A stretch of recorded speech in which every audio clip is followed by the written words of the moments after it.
so that we can just browse to whenever you're free. Okay? Okay, Andika. Assalamualaikum and very good morning.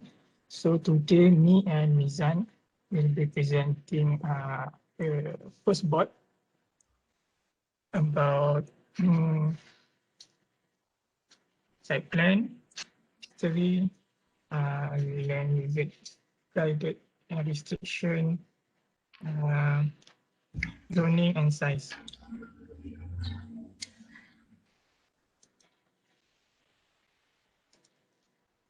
So for the history, Mizan will present first. Hello, can you guys hear me? Yes.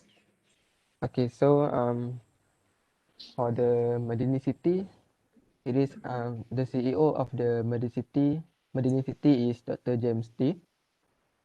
Medini City was established in 2008 with the intention of being a symbol of future city living, and it has since achieved numerous industry firsts. So Medini City is also a part of the comprehensive national agenda to grow Iskandar Malaysia. So what I learned from the research is that Iskandar Malaysia ni is divided into 5 flagship, and one of them is flagship in the Medini. So Medini City is the central business district of one of the flagship zone in the Iskandar Puteri, which was declared the 14th city in Malaysia in November 2017. Okay, next. So it is starting from the area of present-day Iskandar Puteri, consisted of mostly fishing villages populated by Malays and Orang Laut tribes. So Temenggung Daeng Ibrahim, he is relocated the capital city of the now divided kingdom from Teluk Belangah, which is Singapore, and it moved to Tanjung Puteri and renamed it as Iskandar Puteri because he won his claim over Johor throne. And then the 8 local council, which is Majlis Tempatan, was set up to overseeing municipal works in the area. The smaller local council were merged in March and replaced by the central Johor Bahru District Council, that what we call Majlis Daerah Johor Bahru Tengah, MDJBT, as the local authority in Johor Bahru's western and northern suburban areas, while MBJB administers downtown Johor Bahru in 1978.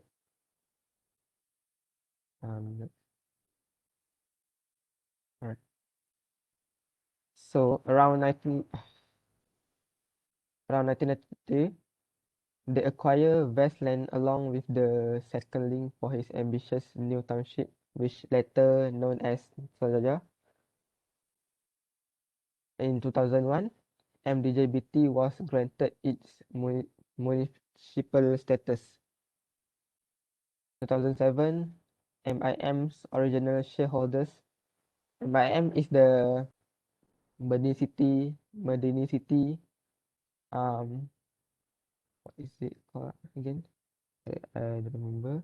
Original shareholders included Iskandar Investment Berhad, IIB, Khazanah Nasional Berhad, KNB. United World Infrastructure, UWI, was established in 2007. The development was launched at Cityscape Dubai, an annual property investment trade show for the real estate industry. So in 2008, IIB and UWI established 2 public-private partnerships with additional Middle Eastern partners to facilitate the development of Medini. And then in the 2013, Mitsui and CO acquired 20% of the shares in MIM to support the development of Madini Smart City infrastructures and services.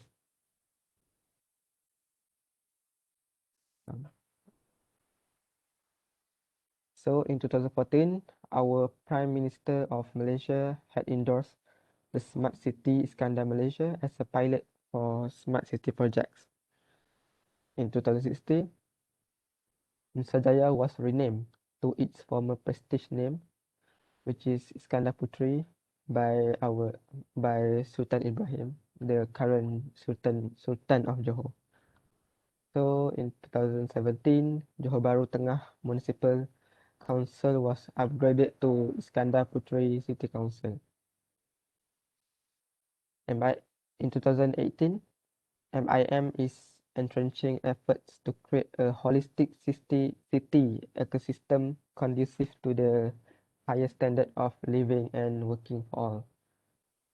So if we go back to the 2013, we can see that we have 20% of shares from MIM, but today shareholders of MIM include Jasmine Acres Sedan Berhad, which is 60%, UWI 20%, and Mitsui 20% of their shares to support more to development of Madini Smart City infrastructure and services. So for today, next.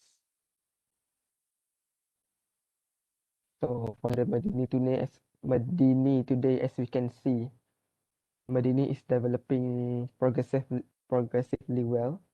Its main infrastructure, parks, and water bodies has been completed, and the development is widespread in all planning zones of the township.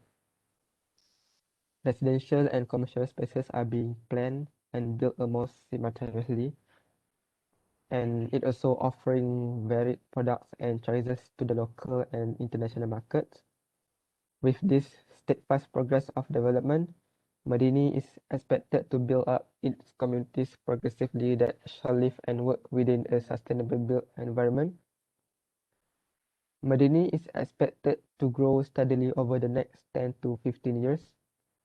As they say, 2025 gonna be the full plan.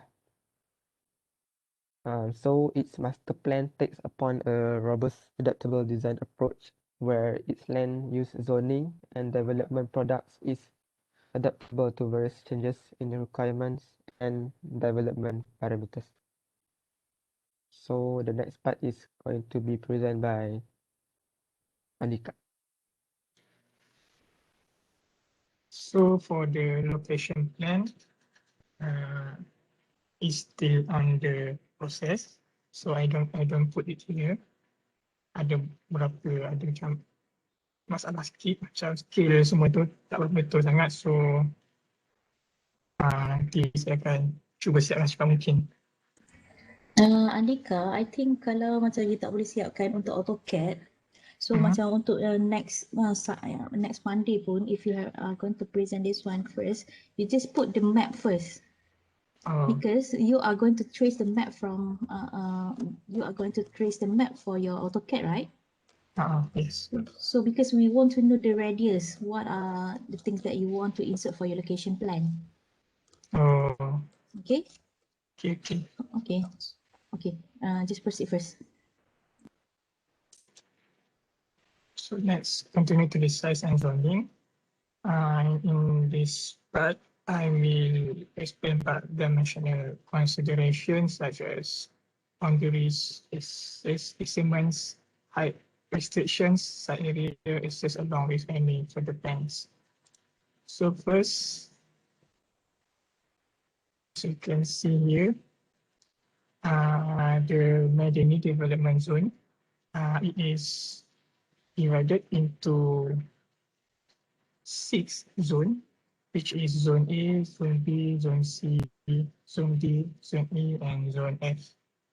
So each zone have their own team to focus.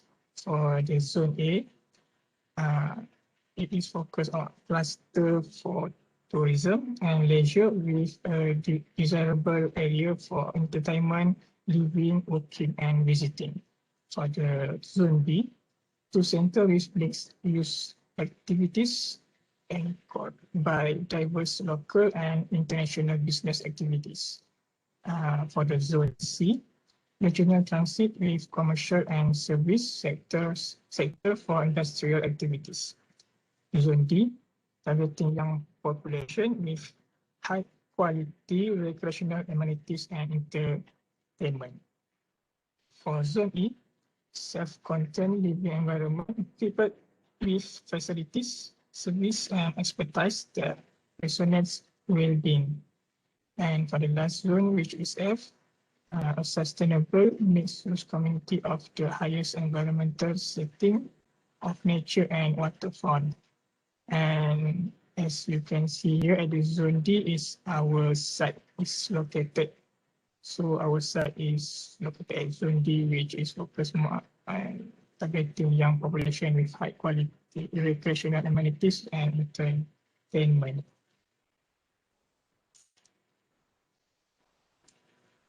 So this is the overall land use. As you can see here, the map, there is, as you can see the legend here, untuk warna this color, the land is used for vertical strata housing, and the pink for the landed strata housing.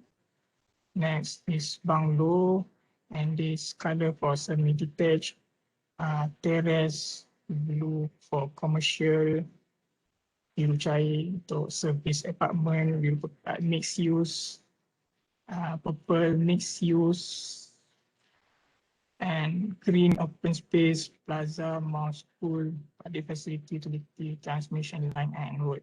And as you can see, our site is located at the mixed use. I will explain later about the mixed use. So basically, mixed use this this map is shown about the mixed use and the mixed use commercial industry. A mixed development is when more than one use or activity is permitted for a building or groups of building in a single plot of land. This activity or permitted uses, however, must be compatible and non-conflicting with one another.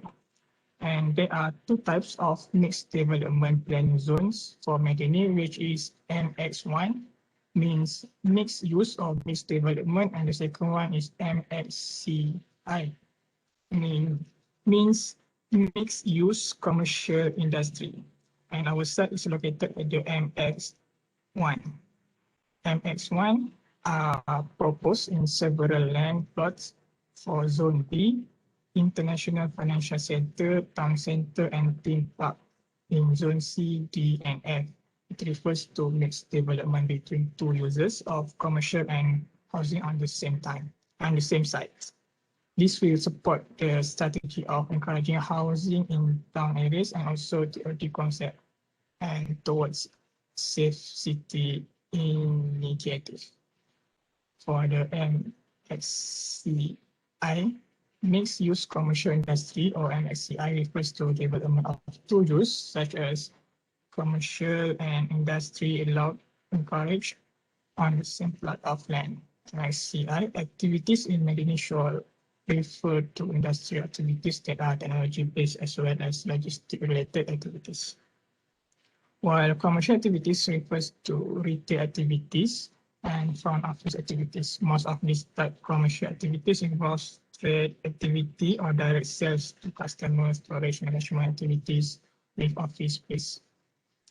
The site development planning aspect need to be given greater attention to avoid conflicts between users and various activities.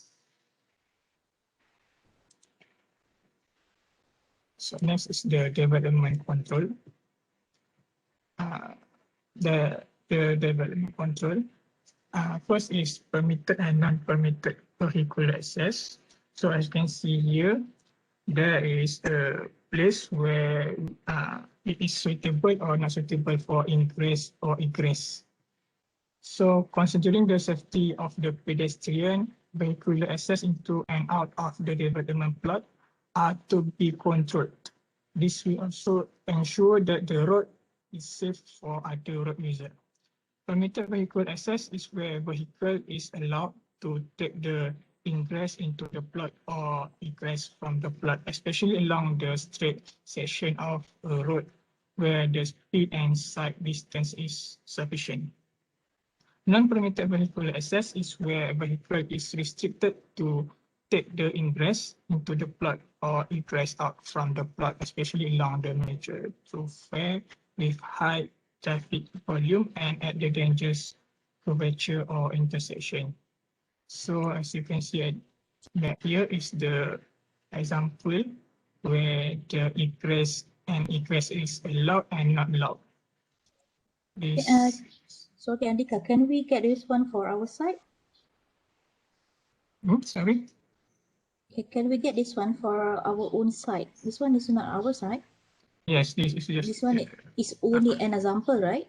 Yes. So how about ours, our side? Can we get the access when where is the place that is permitted to be accessed and what's not? Or it cannot be seen from the manual that you have checked. Yes. Ada tak dalam tu? Tak ada. Tak ada. I think So dia akan jadi kena go to the side lah and then just indicate from the side. Is it? Yes. Okay. Alright. Just proceed first. Okay. So next is the horizontal control. So for the first one is the building line. Delineation of the maximum extent of a buildable zone of which beyond the building line are considered as semi-public space. And the frontage are further governed by maximum building line of 60% is encouraged at the road edges where there is a need of clear street wall definition. And 40% building line are encouraged at the road edges where the dilution of street wall effect towards neighborhood area. So next is the plains area. The pick-up carpet area of a building measured at floor level aggregates of all levels. Refer to red shaded area and the diagram. So this one. So permitted percentage of plains area is calculated by taking the external dimension of the building at the floor level above the ground. Building structure beneath the ground, example mechanical and basement parking, are not regarded as plains area. Area which are excluded from plains area calculation is non-habited offsets, which is courtyard, open areas. Next is projection of non-habitable space, which is less than 2 meters, such as balconies and roof structure. The third one is facade treatment, such as sun shading device, louvers, and ledger. And last one is service staircase or emergency escape outside of building, which does not covered by wall. So as you can see at the example here, the first one, the red one, the basement parking structure underneath is not considered as plains area. And the next picture, the sub-basement parking structure is considered as plains area. And as you can see here, the projection without habitable space is not considered as plains area, as I said earlier. And the last one is the cantilevered floor area is considered as plains area at ground floor. Okay. So continue to the building setback. The delineation of the mandatory limits of development at grade rising vertically parallel up to the ultimate allowable limit of height. The distance of setback from the plot limit are regulated due to key concerns under the UBL, Uniform Building Bylaws, which include but not limited to fire safety and fire engine access during emergency, sunlight, penetration, public zone, and utilities and encroachment.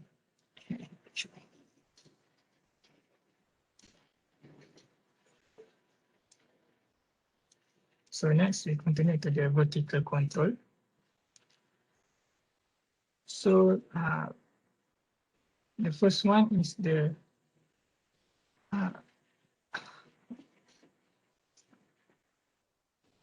the first one is the height strip edge. The idea of regulating height strip wall is to create an active and vibrant shopping street that is highly permeable for vehicular and non-vehicular street users. To further enhance and heighten the level of liveliness along this street, locate active users such as restaurant, fresco dining, kiosks, and service to activate the frontage, especially on the first to third floor. Next one is commercial or business edges. The idea of regulating business or commercial street wall is to create a lively and active commercial center with seamless pedestrian connectivity. Offices are encouraged to be placed on the upper street, whereas on the ground to the floor. There shall be retail activities such as restaurant, portable kiosks, and fresco dinings and service to activate the frontage. Next one is the neighborhood edges. The idea to regulate the neighborhood edges is to create a vibrant and electric neighborhood with a moderate scale big form, incorporating activate commercial frontage at street level that offer comfort and good visual quality.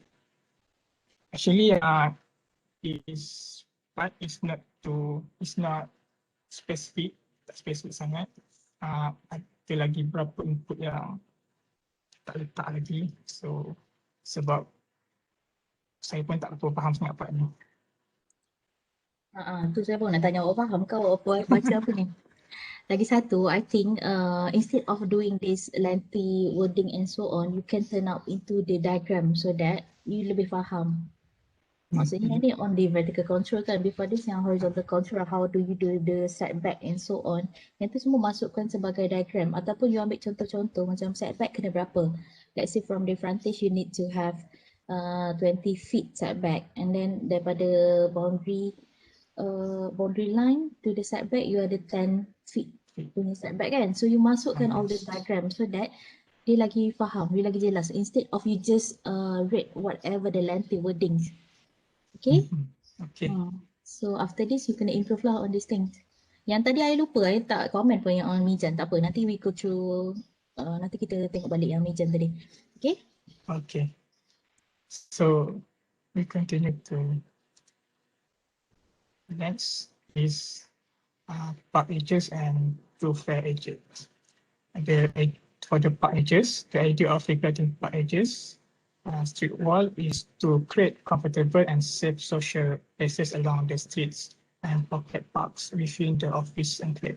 It should create a desire for generous pedestrian environment and public realm.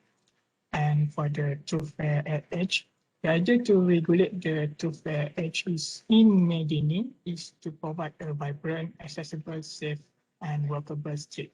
The design parameters should be selected to achieve a balance between land use and transportation design. So we continue to the building height restriction. So for the building height is the vertical measurement for existing grade of the nearest road level of the building frontage up to the highest plate line of the structure, topmost structure of a building inclusive of all the mechanical floor and non-habitable space such as rooftop, canopy, antenna, building projection. Iconic structures are allowed to raise beyond the normalized height within the same district to achieve the visual impact that capture the attention as prescribed. So this is the example of the height of the building. So the first one, building height is the highest point within the same structure. And this picture, the ornamented projection, not part of the building height. So next, the building is measured from the road level where the building is fronting. So the height of the building is calculated from this road level to the upper.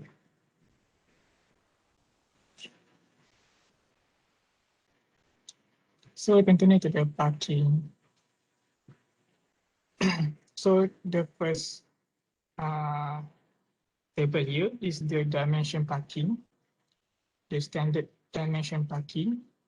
So the width for the car park for the general parking is 2.5 meter, and for the disabled users is 3.6 meter.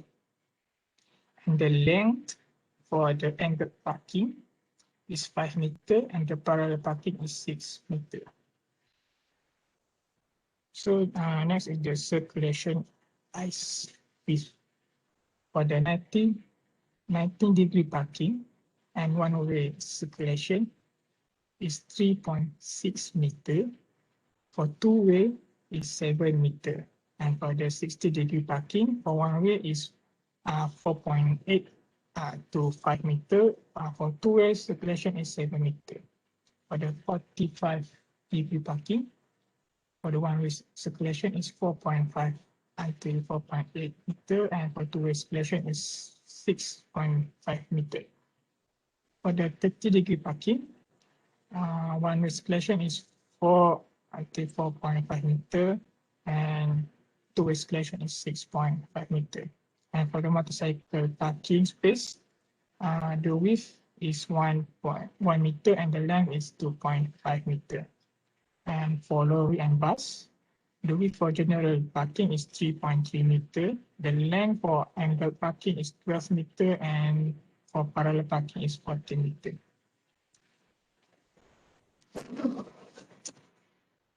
So we continue to the next table, which is the standard parking requirement.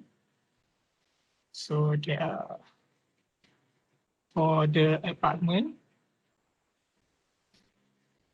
for car is 1 seat car per unit, per CPS, 1 unit, plus 10% visitor.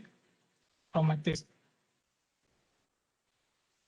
motorcycle is 1 MP 2 units. There are lots for the commercial, hotel, office. I think we can read it later.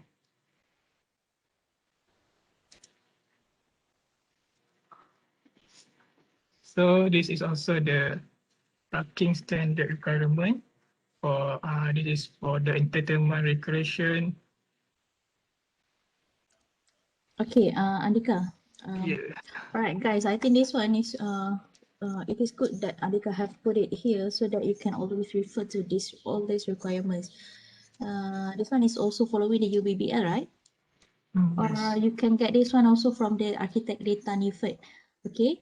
Okay. For this one, you need to think of what are you going to do after this? The co-working spaces, right? For the Magic X for our workplace, right? So which one is yours? Which one is your institution? Is it an office? Is it a commercial? Is it an industry? Mixed use. It is a mixed use, right? So it is part of office and also a training center. for the students. So some of the things you can mix up. For example, you are taking the offices. Okay, I think you can use, sorry. It is part of an office and also can part of commercial, something like that. Okay, it is also will be determined by the function that you are going to put in your office later. Okay. Okay. Sebab dalam tu kita akan ada classes for the trainees to have the training session, and then we can have a small library and so on. So after this, we go through whatever spaces that you are going to include in your office later. Okay? Okay. Ada lagi? Tak ada. Dah. Dah lah, Sir. Yes. Alright. Okay. Thank you, Mijan and Andika. I want everybody to ask one question each. Kalau tak, I am the one who are only giving the instruction and comments to all your colleagues. I have a question. Siapa tu? Taufik. Okay. Andika, yang sekarang dekat skrin,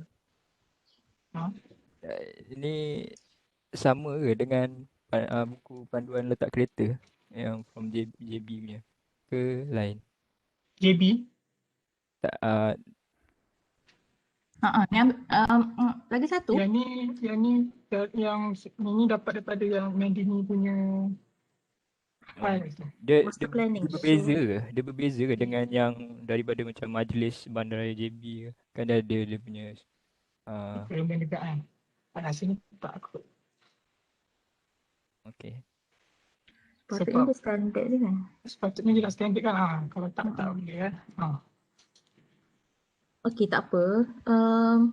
Lagi satu, you all, Mijan dengan Andika, you didn't put the references. So I don't know where did you take all the information. References is very crucial dalam you punya along the journey sampai ke the year lah. So we always look for the references because we want to check whether this one is the most updated one.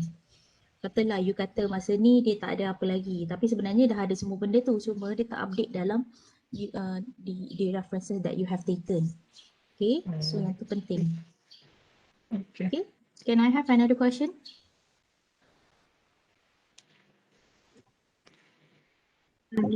Nak tanya yang kalau boleh dengar kan? Boleh. Nak tanya yang the size is 1.5 meter square tu, is it like the maximum or the minimum? Ke Mana? dia Yang just mana? mana? Yang kan ada gymnasium one. Setelah kan gymnasium, health ni. and fitness, tu dia like the maximum ke the minimum ke? Macam mana? Biasanya I think minimum. Sedap. Minimum. Kurang. Okay. Alright. Thank you. Tu je. Yang tu dia ikut nisbah orang tu kan? Macam 1%. 1/50 area tak? Kalau kita nak buat something, satu parking. Satu parking per area. Oh ni parking. Okay. Maksudnya kalau you have a gymnasium, satu parking tu will be provided for 50 meter square area of the gymnasium. So you kena kira lah berapa parking kena. Okay, faham. Tadi saya tak faham. Dia parking calculation. So if you are providing an office for let's say 10 staff, so how many parking did you provided to all the staff? Are you going to provide for all 10 staff ataupun dia ada macam ni kan dia ada limitation. So one office tu kalau dia punya besar office tu berapa, you need to provide how many parkings and then how many parkings for disabled person and so on. So those are the standards that you need to check time by time lah. Okay, sebab tu selalu kalau you present and then the panel say are your parking is enough for all the person that are going to use your building. Tapi you kata I have followed all the standards that have given, so it's okay lah. Kalau you tak ada macam any reference, you just put, okay, I just want to put 2 disabled parking and then I want to put another 5 parkings for the staff. And how about the visitors? So those are the things that you need to calculate after this. Okay? Jadi kiranya dia ikut the number of visitors, bukan the floor area lah. Ke dia ikut yang the floor area of the building ke the number of visitors yang akan visit? Dia ada 2 sebenarnya, macam yang gymnasium health and fitness center ni kan. Yang ni ikut area. Maksudnya 50 meter square, you kena provide 1. Okay. Hmm. Oh, ada tu. Okay. Okay, itu. Okay. Okay, Mijan, can you go back to your previous slide? On the history part, anyone want to ask anything to Mijan? Yingwei?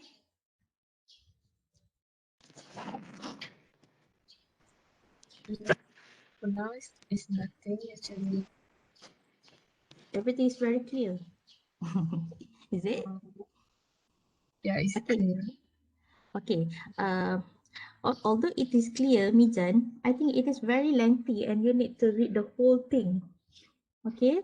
You have put a good effort in putting it in the timeline. Tapi perhaps you can add on some images showing that, okay, let's say the previous one at the beginning of Medini site tu, kan they start off with the fishing area. It is a village before this, right? Fishing villages populated by Malays and orang laut tribes. So perhaps you can show the boundary line. Let's say where's the radius on the Medini development itself, and then how do it started. So perhaps yang fishing village ni ada tak gambar lama ke ataupun whatever things that to make it more lively. Macam you akan tunjuk dia punya development daripada the fishing village until the smart city. Okay, so kita akan nampak the development tu in terms of very graphical, not only on letter wording. Faham tak Mijan? Sebab yang ni dia lebih kepada, I think sebab you ambil daripada dia punya master plan, that's why dia punya description tu, it is more on the stakeholders who are involved in this development and so on. Tapi we cannot see it clearly in terms of the graphical things so that kita nampak the development tu. Okay? Why I'm stressing on this, because after this you are going to put to do your master plan and action plan, right? So it can also be related to the historical part of this Medini city. Development dia daripada awal sampai ke jadi smart city. Kan? Kalau tak kita tak nampak sangat. So just to add on to your to strengthen your justification after this when you are going to do your master plan. Okay? Okay. So lagi satu macam you sebut tadi, there are 5 flagship. Tapi you just tulis dia dalam words tau. So what are the 5 flagship and so on tu? What are the things? I think the first slide tadi kot. Ni ada gambar dia punya developer tu. Yang 5 flagship tu. There are 5 flagship zone in Iskandar, Malaysia. So what are the 5 flagship and then where is your site? Something like that. So you jelaskan dia. Okay? Right. And then tadi siapa tadi? Andika ada stress on our zone D. It is more on the youth area, entertainment and so on. That's one is also one of the big thing that you need to consider in order for you to prepare for your master plan, because the Medini developer themselves have provided this master plan, the very big master plan, and then you are going to put your own action plan within that particular things that have been provided. Faham tak? So you kena fahamkan what are the future things that they are going to achieve, and then how do you want to add on into that. Macam mana you nak fill in dalam dia punya development itself. Okay? Okay. So thank you Mizan and Andika. Can I ask last question? Okay. Andika, can you go to slide number 13.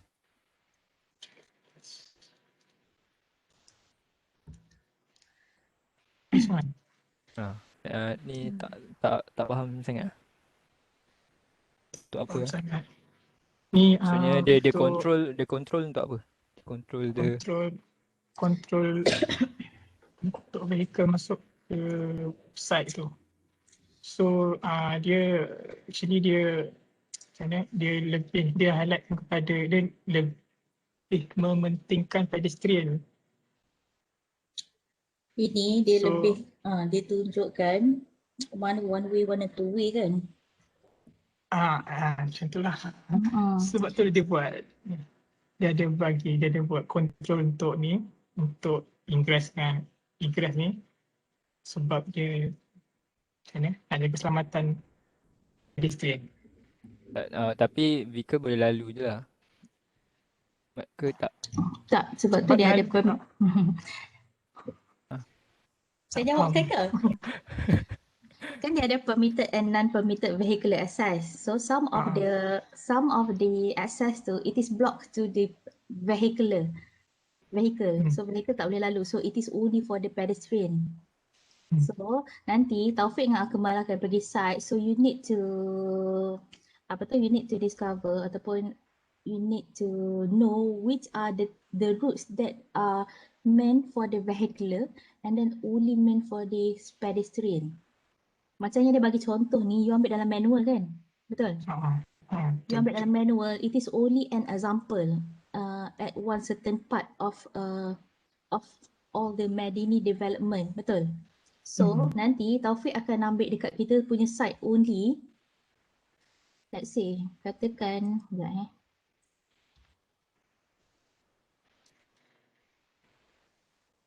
Let's say, katakan this is our site. Nanti you akan ambil. So, adakah jalan yang kat sini ni adakah dia boleh vehicular boleh lalu atau tidak? Ataupun let's say di sini dia hanya benarkan untuk pedestrian lalu. Okay, yang tu nanti kalau dekat site Taufik dengan Akmal, you can see macam from the width lebar jalan tu sendiri kita boleh tahu. And then sometimes they put the for the pedestrian walkway they have already provided the pavement. So that this one is also has indicate that it is only for pedestrian. Okay.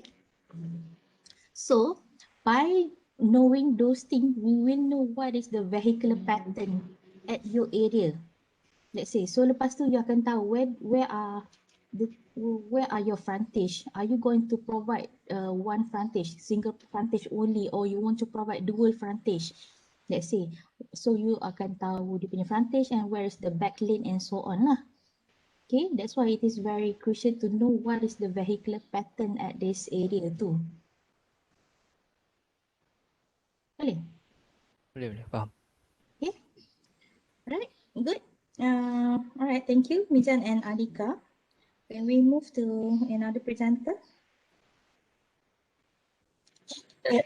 Dr. Fad nak tanya yang bila Dr. Fad cakap ada dual frontage tu, maksudnya dia dual entrance ke dia like just satu entrance tapi dia ada Dual frontage, dual entrance lah. Tapi ada dual. yang tu it depends on your building program later. Katakan you sebab after this you are going to provide the zoning, let's say. So this one is for the private, this one is for only semi-private for this registered guest, and then you will provide the private area for staff and admin only kan. So let's say you want to provide dual frontage, but the first one is for the public, and then the second frontage is the second entrance is only for the staff, let's say. So that's why it's going to be your decision later. How do you want to control the person who are going to go into your building? Okay, ataupun you ambil dekat penjuru, let's say. That's why you want to provide the dual frontage, sebab you want to cater people coming from the right and then from the front, let's say. Sebab tu kita kena faham site. Okay, faham. Okay. Alright. Alright. Can we have the second group, please? My Eva. group. So my group and I will present the neighborhood context, sensory, Have you shared the? Huh? uh, Belum, yes. not yet. Not yet. Oh, okay. Alright. The neighborhood context, sensory, man-made and utilities, and nature.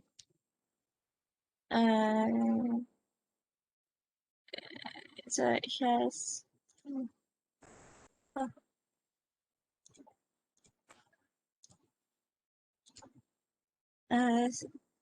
So Assalamualaikum. So firstly, I am going to present the neighborhood context. So what I prepared for the neighborhood context is what we plan on doing in the box is the nearby buildings and details, the notes and details, the landmark and details, the architectural style, the zoning, the path, and the future development and the SWOT. But then we can't really get every infos now, and we will need topic and Akram of help later. So this is the site, and as you can see, this site is still developing. So all the nearby buildings that I found are based on the Google Street and Google Maps. So and this map is not updated as Dr. Fat said just now. So I need to double check later with Taufik and Akmal whether there are new buildings that are not labeled. So the nearby buildings. Firstly is the closest, which is the number one, which is the Sunway Big Box. Actually, I counted the distance and the time from a certain building to the site, but then I don't really find a point for our site, so for now I use the Sunway Big Box as the last reference.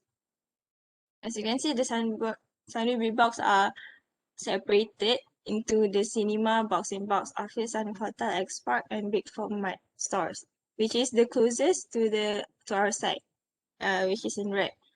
Second is the Sunway Track Oval. I'm not sure if this is counted as a building, but then this is one of the notes, so I just put it here. The Sunway Track Oval will take 4 minutes by car, which is 2.0 kilometer, and will take 15 minutes and 1.3 kilometer by foot. What is that for actually? The track over. Is it for recreation? Yeah, dia tulis laman sukan. It is for recreation. Okay. Alright. And then the Caltex Sunway Iskandar, which is label number 3, which will take 1 minute to, as I said, the reference I use now is the Sunway Big Box, so it will take 1 minute, which is 250 meters by car and 3 minutes by foot. The Expat Sunway Iskandar, which is over here, it will take 3 minutes, which is 1.4 kilometer by car, and will take 6 minutes by foot. And the Sunway X Park Golf Driving Range will take 2 minutes, which is 700 meter, and by car, and 3 minutes, which is 260 meter by foot. And then the Sunway International School Sunway Iskandar will take 4 minutes, which is 1.5 kilometer by car, and 13 minutes, which is 1.1 kilometer by foot. The Emerald Boulevard 88, which is over here. It may look quite far, but it actually only take 3 minutes, which is 1.1 kilometer by car, and 9 minutes, which is 700 meters by foot. And the Avira Medin Iskandar, which is the residential area. The distance from site is 1.6 kilometer, and by car it will take 5 minutes, and by foot it will take 20 minutes. And this is the 2-story building. So what we plan on doing on the details and information is the description of the place, and which is the building, the use of the building, and then the height of the building, and then the distance of the building to the site. Next are the notes. Notes, based on my understanding, notes are places that are highly, what is it? Selalu ramai orang dilawati. And then so the notes that I recognize is the Sunway Big Box, which is I think the main attraction closest to our site. And then the Sunway Track Oval, as it is a recreational park and there are quite a few residents close. So I guess the Track Oval, which is a spot which offers sports facilities, will have many pengunjung. And then the Sunway International School, Sunway Iskandar, which are mainly filled by students and staff, and the Emerald Boulevard, as there are stores and shops such as cafes and cafes. And then the landmark, this is from my research only, which is, I guess, the Sunway Big Box is like the biggest landmark, as there are like quite a few attractions over here, accompanied by the office, the tall office, and the Sunway Hotel. As what I researched, most of the buildings in the area are not that high compared to the office and the Sunway Hotel. So I guess the Sunway Big Box could be a landmark. Next is the architectural style. What we found out is the Sunway Big Box, the Sunway International School, Sunway Iskandar, the Sunway Kitchen Residences, and Boulevard 88 implemented the modernism style from the character. What we found out is the lack of ornament, the flat roof, the emphasis on rectangular form and horizontal and vertical line, and the generous use of glass and natural light. And then this is what we plan on add on after the visit to our site, which is the zoning, where we zoned out the architectural style. But then I guess this one most of them are modernism. And then the building conservation, for this one, I guess it's because our site itself is developing and they're like the new building. So I guess this was building conservation, it should be in a good condition. And then the solid and void, as there are many still not used spaces, lands. So we will add this. And then the building height and the building age, I guess most of them are new. So it will then be that much. And then the user, based on the residents around the area and the buildings, such as the retail shops, which will be accompanied by the working people, and then the zones. And then we will also add the path, the future development, and the SWOT. As for the future development, I need to recheck Andika's slide, as I need to know how the sites will be placed. And Haja, for the zones, instead of putting it in the chart, yeah, pie chart, I think you need to put it just like your building conservation.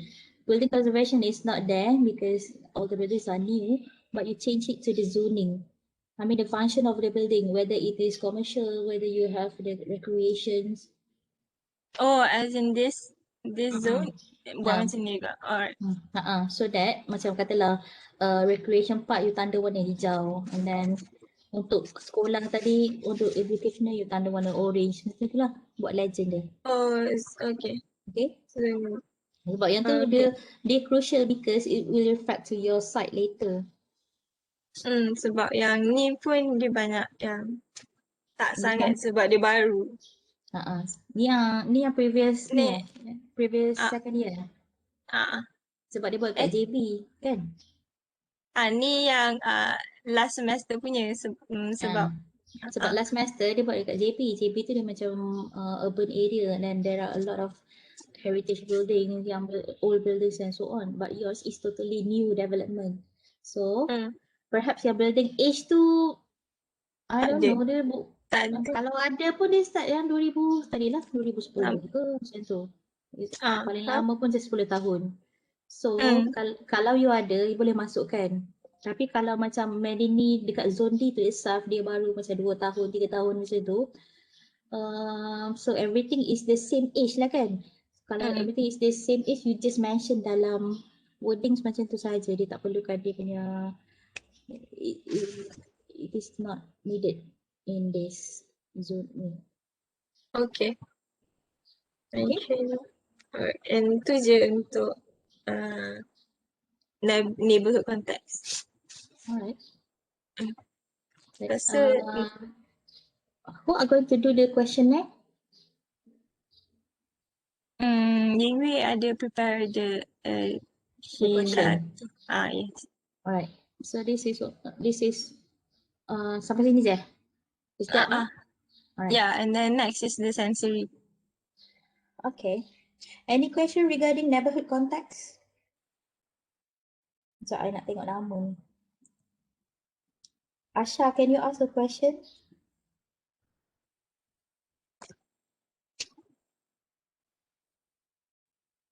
Asha? Yeah. Okay. Tak tahu. Just ask a question regarding the neighborhood context.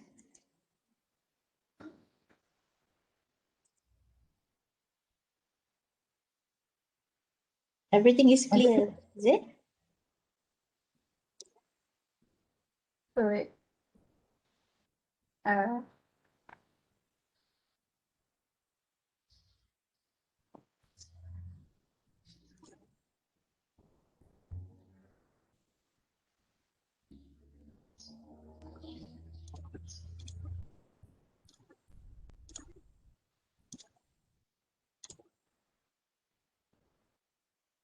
I'm sorry, I cannot think of any question. Okay. I think everything is so clear. That's why there is no question from Asha. Okay. Okay. Saya nak tanya Dr. Pratap. Kan for now, the distance semua ni, saya refer on the Sunway Big Box sebab saya tak jumpa like this actual point. So, is it acceptable saya gunakan all the distance ni, saya guna Sunway Big Box ni as the reference? Which is they just like across the road. So, kena on the... No. I mean, nanti Taufik dengan Akmal akan pergi, right? So, please take one dimension. Let's say you ambil satu road punya width. Ambil satu lebar road and then you go, nanti kan you buat AutoCAD kan? So, you rescale balik based on one point. Boleh? Nanti siapa yang akan buat AutoCAD for this one? Saya. Siapa? Andika? Okay, Andika akan buat the AutoCAD, right? So Taufik kena ambil satu measurement yang accurate so that macam based on that one measurement tu Andika boleh dapat all the things. Betul? Kan? You trace dulu and then nanti you based on Taufik punya measurement. So Taufik akan ambil, nanti akan ambil measuring tape daripada Makmal so that kita ambil satu je. Let's say kita ambil sekejap kecil sangat.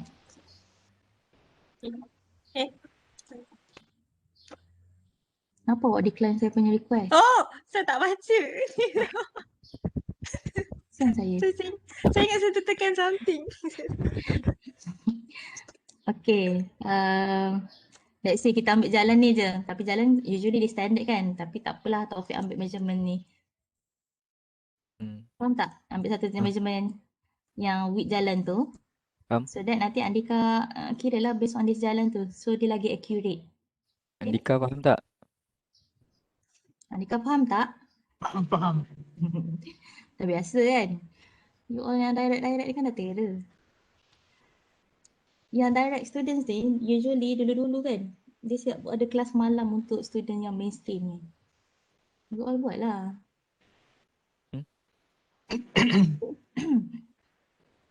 Share lah ilmu tu, dah pandai kan? Okay. Taufik selalu share ilmu. Okay, Taufik buat kelas malam, okay? Ajar AutoCAD, Revit, Velux, um, semua sekali. Okay? So nanti Taufik ni, tak apa, nanti Taufik dekat Kemal, nanti saya brief dekat site. Nanti kita pergi sama-sama. Okay. Alright. Ya, doktor. Okay. So how about sensory? Siapa buat? Awak juga. Ketua kena buat semua Tak. Yang ni sebenarnya saya buat tapi saya dah bincang dengan diorang like what should I add semua-semua. Lepas tu diorang nak kasi dia punya opinion and then I buat. Alright. Minta. Okay. Tak apa benda. Cuba awak escape dulu. Tekan escape sebab saya ada something kan. Tekan escape. Tak ada apa-apa. Tekan escape. Tak boleh. Dah tekan. Macam mana? Apa benda? Mungkin Ke saya ada stop tu share for yang ask to control tu. Ask to control and then sorry. Kena uncontrol dia. Tapi I dah uncontrol. Kejap. Kat mana? I Ni kena approve tak payah. Tak payah.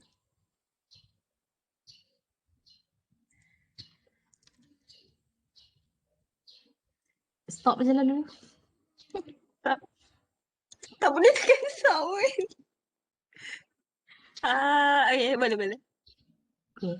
Okay, boleh lah.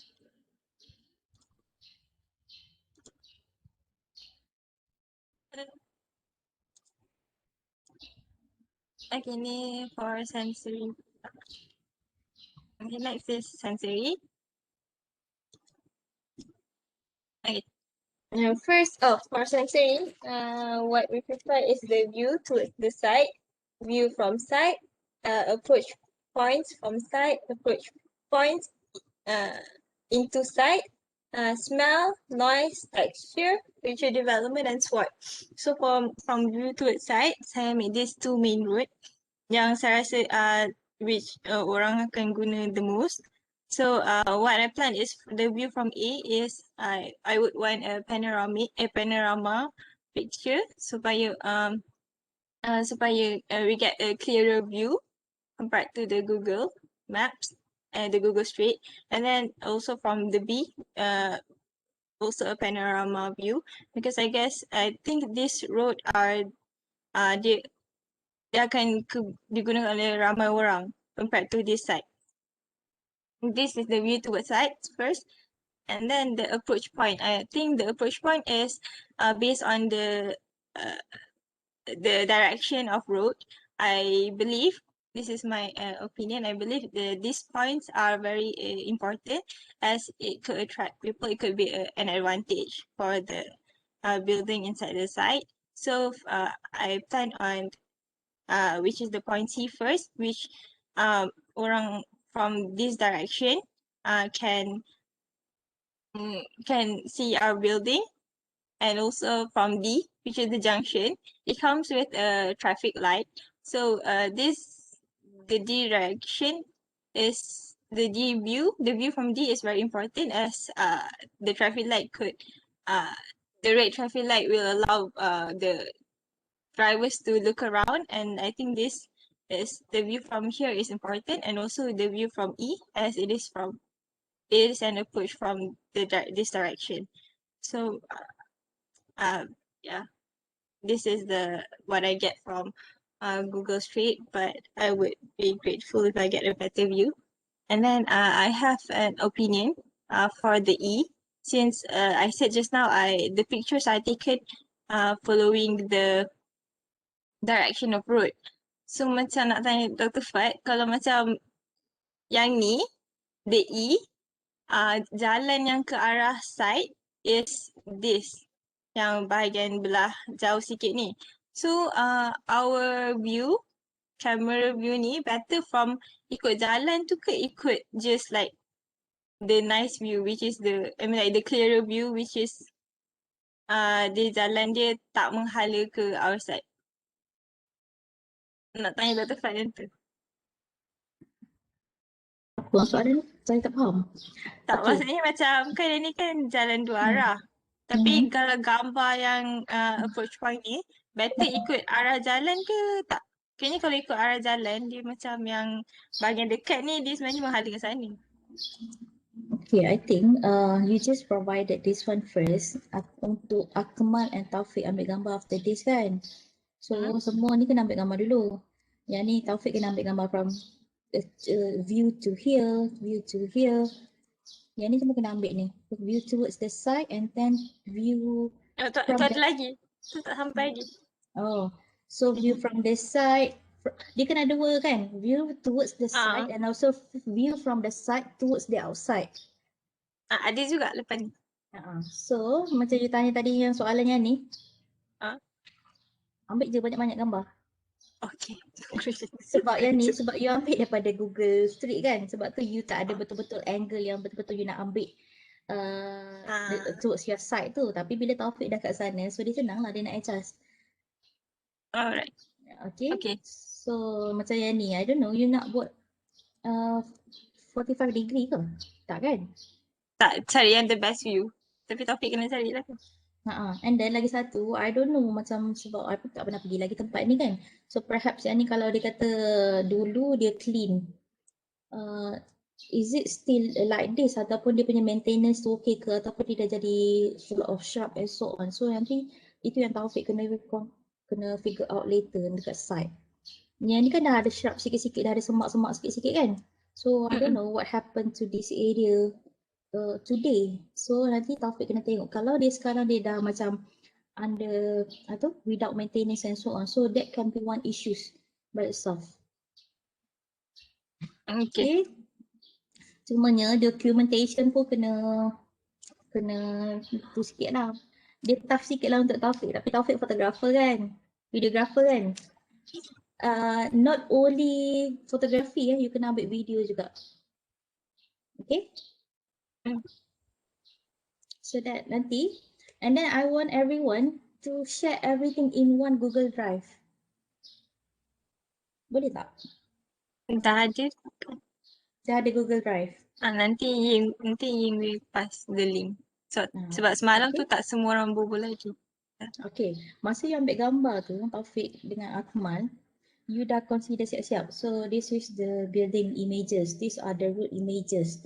Tapi dia kuat tough sikit lah sebab you kena letak you kena rename dia punya tajuk untuk each file tu. Ni daripada mana. Kalau nak senang, hajar terus tanda. You nak mana? You dah tanda macam ni kan? At least you buat dah C. Okay, you nak gambar C. Nanti Taufik ambil gambar C. So that dia terus rename the file as C. Faham? So itu lagi senang. Cuma dia Taufik lah susah sikit. Nanti belanja dah di KFC ke. Boleh. So macam mana ni nak ni? Saya stop sekejap. Dulu saya escape je. Tak boleh. Tak boleh. Okay, macam ni. Alright. Okay, this is view from the side. Dari dalam. Okay. Yang ni, you tak boleh letak A dengan B. Nanti Taufik confused.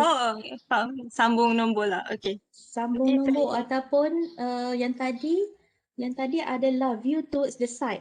So yang this one is view from the side towards the outside kan? So macam A1 ke B1 ataupun terus 1, 2, 3 macam tu. Tapi okay, different. Okay, faham? Different tu. Nanti confused. Alright, nanti lepas tu point from side ni this ke arah sini, tapi I think nak minta tolong Taufik add another one. Ni saya baru terfikir baru saat ni, tambah another one which is menghala ke sini sebab saya tak sure terrain dia macam mana, like the height of the ni, takut maybe ni ke atas or ni ke bawah dia boleh like get view breeze, I'm not sure lah. So nanti I'll add another view. Google site dia Google site Google Maps tak boleh dapat control. Pakai Google Earth. Google Earth dapat control. Yang ada line control lines tu. Google Map. Nanti check Tapi saya rasa dia flat area. Apa nanti Taufik lagi akan check sama ada dia flat ataupun dia ada control lines. Okay? Tapi I think you check first dekat Google Map. I think dia ada kalau Google Map dia ada contour lines tu. Right? Okay. Tapi susah sikit lah kat sekolah ni macam dalam ni kan lalang kan, jadi dia kena hati-hati lah. Tak takut tayang pun. That's why I check dalam Google Map first. Kalau ada adalah. Ataupun dalam yang Medini punya development tu. Medini punya master plan. Nanti double check. Balik. Okay. And yang ni saya tak tahu macam mana saya nak guna. Tapi ni based on the Google Street, apa yang saya boleh nampak is the texture, the different texture of pavement. And the smell ni saya assume je, saya tak tahu ada ke tak. Nanti kena minta tolong. And then the noise ni, this is around the area. This is what I think ada noise. But then nanti Taufik akan kena double check balik. And then to add more is the future development, probably affecting the view. And then and also the noise due to construction, and then the SWOT to sensory. Alright. Okay. Satu lagi kerja untuk Taufik, macam you kena check dia punya vehicular patterns. Vehicular patterns tu masuk dekat you punya tajuk Circulation. When is the peak hours? Let's say kalau Taufik stay di situ pukul 8 dia tak banyak kereta lagi. And then during lunch hour pukul 1 tiba-tiba banyak kereta. So dia akan jadi the peak hours for that particular site. That's why dia akan dia akan tambah noise during peak hours. Let's say. Faham. So nanti kena refer circulation yang akan buat yang kena detect, and then which dari situ saya akan fikir dia next akan. Nanti tak apa, nanti you all just tabulate whatever data that you have got. Nanti kita akan tengok dia akan masuk dekat bahagian mana. Alright? Okay. Next is nature. Ini sekejap. Sekejap. Next is man-made. Okay. Yang akan Nazul. Nazul. Kejap. I need one question from Kejap. Wei Hong. Hong, are you here? Why are you so silent today? Yes, doctor. You are so shy today. I'm always shy. Percaya ke? Okay, one question for Hada.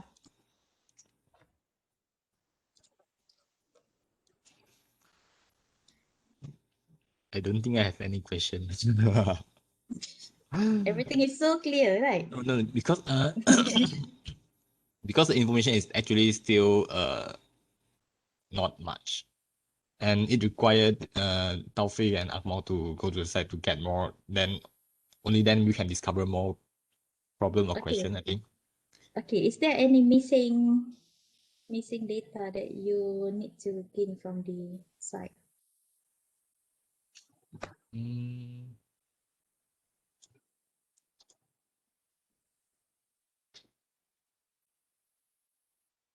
I think so far, I think it's no. I think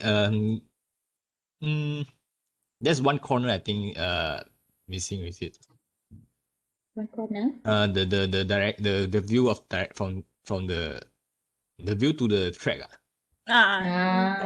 Tak boleh nak add. That one I think cannot get from Google Street, is it? Can. But then later Taufik will. Tapi Hajar, I think tak apalah, nanti buat A, B, C sampai Z je lah, lagi senang tu. Instead of what A, B, C, 1, 2, 3. Okay? Okay, Nazul. Sekejap. I nak tanya Ustaz. I nak tanya Ustaz pasal yang texture tu kan. Yang last. Yang di sini kan.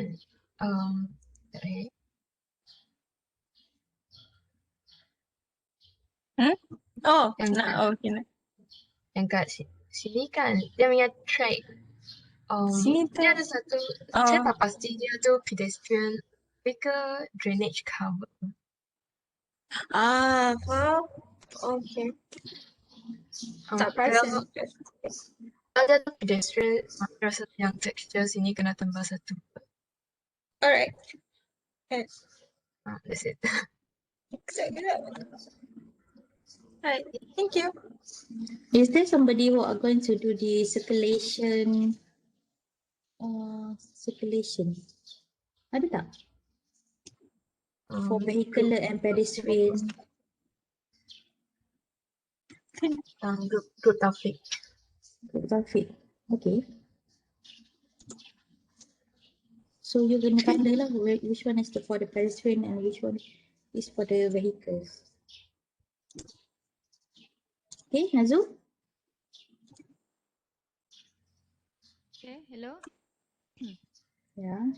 Okay, hi, Assalamualaikum. So today, good morning. So I'll present to you about man-made utilities and amenities. But before that, I want to tell everyone that I have like some technical difficulties. My laptop masuk bengkel, so dia tak bagi-bagi lagi. So far I borrow my friend's punya laptop and using smartphone. So this is what I can do as much as the time I did lah. Okay. So next. Okay, untuk slide ni mostly on route A tak silap yang forward by Akmal. And all the man-made are following the others web base also, so refers from other web base because we're all using like kind of the same site, but the site is like opposite of us. Okay, next. Okay, basically this is the amenities that I get from the Google Map lah yang ada institutional mall, but this is kind of around our site only, not from the macro plan. Okay, and then for this picture, I took it from the Google, so it may be not our latest picture. So later on I will list the picture of a better view lah, if I need it. For Akmal and Taufik. Next. Okay, this is by far the same utilities and facilities that are repeating lah, because the site is, I'm not sure the site itself is zero, is nothing, because I'm not sure about from view from the Google punya map semua tu. But this one is along the road punya je lah. So it's actually repeating and would be mapping on the map nantilah. So this is what I get from the Google Map. Also not the better quality because I'm using smartphone only, screenshot and then put in the slide. Okay, and then this is the next slide is our plan to add on, where we want to grouping it using what kind of notation. And so using the amenities or utilities semua tu, we kind of sort out that we wanted to group contoh electrical, ada banyak contoh, ada dan lamppost tu, ada banyak switch box along the road. So each picture tu kita nak masukkan dalam kita punya board ke, atau just satu switch board and then we just tunjuk kat map je. Okay, and then other than that facilities apa semua tu is also the same. And the next one will be the SWOT. This one we discuss among our other workbase also yang doing man-made. This is only the assumption because we do not know the actual data. So for the strengths, there will be a lot of attraction, even though we don't know how many people come to the site, because there are lots of attraction like skate park, mall, go-kart, but I'm not sure about during pandemic ni jadi bankrupt ke apa kan, takutlah dia tutup kan. And then for the pedestrian pathway, because our site is like near to the junction kan, for junction so it will be much easier to the pedestrian from the other side, the other across the road to come to our site. And then the weakness is, this is only my opinion because of the previous Google punya picture tu. Due to like poor maintenance because there are some facilities yang been neglected sebab ada gap pembaharuan building tu kan. So maybe ada tempat yang dah terbiar.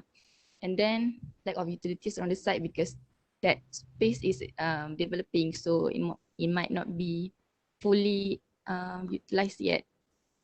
Okay, and then the opportunities the same at the strength, so it's attract youth and new family because there are like new houses neighborhood and around the place, so they might attract them too, and it's as a hotspot for develop other business lah.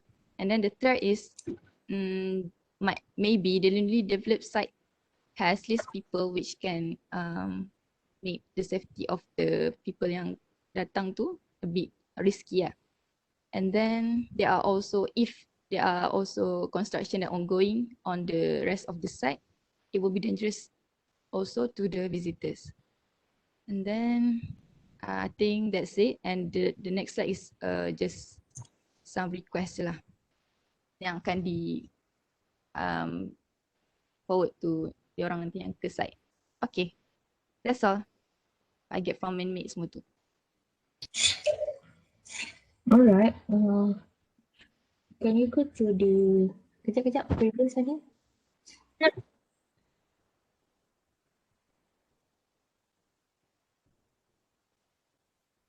Okay, I think yang man-made ni dia tak banyak sangat sebab yang ni, the space is quite empty dengan dia still developing.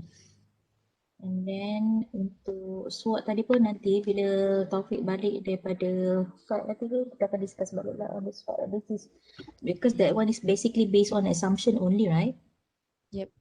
Kan? And then another thing, you need to check back the master planning done by the developer tadi tu. For the zone D that we are at hiring on this the youth entertainment and so on. So opportunities tu pun boleh add on lagi based on the entertainment and so on. Check balik yang the master planning done by Medini developers tu.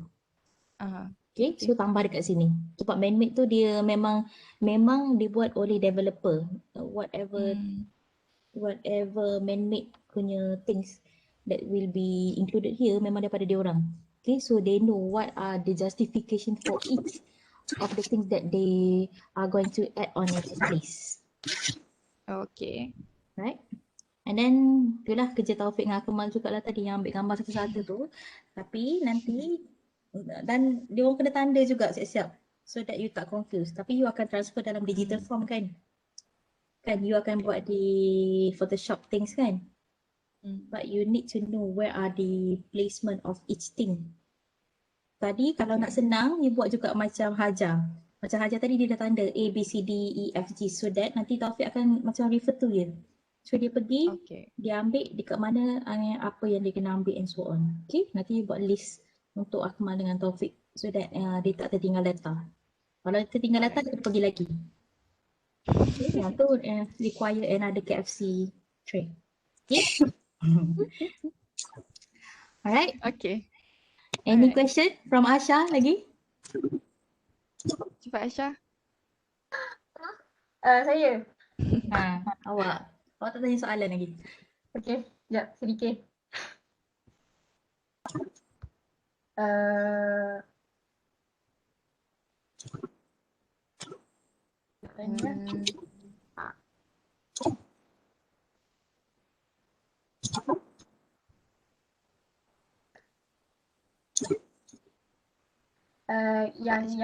Yang link basikal tu kan?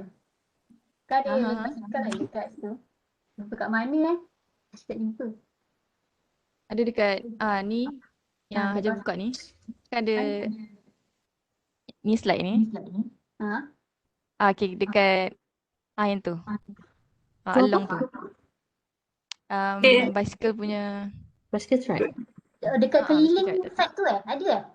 Ada. Tapi tak nampak. Maybe due to macam dah tercabut ke colour, tak tahu lah.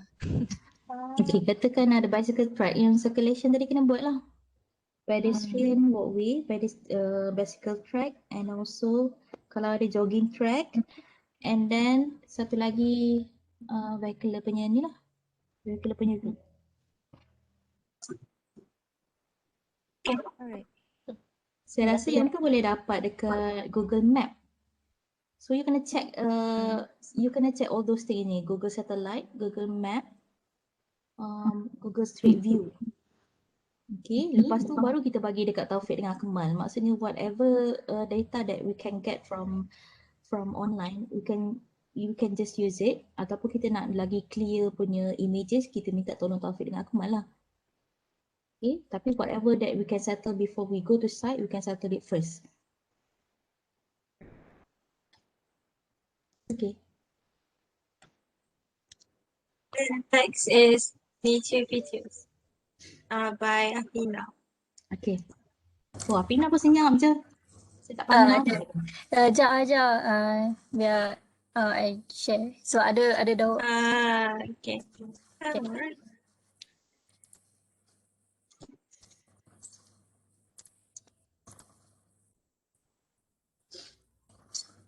Nampak tak?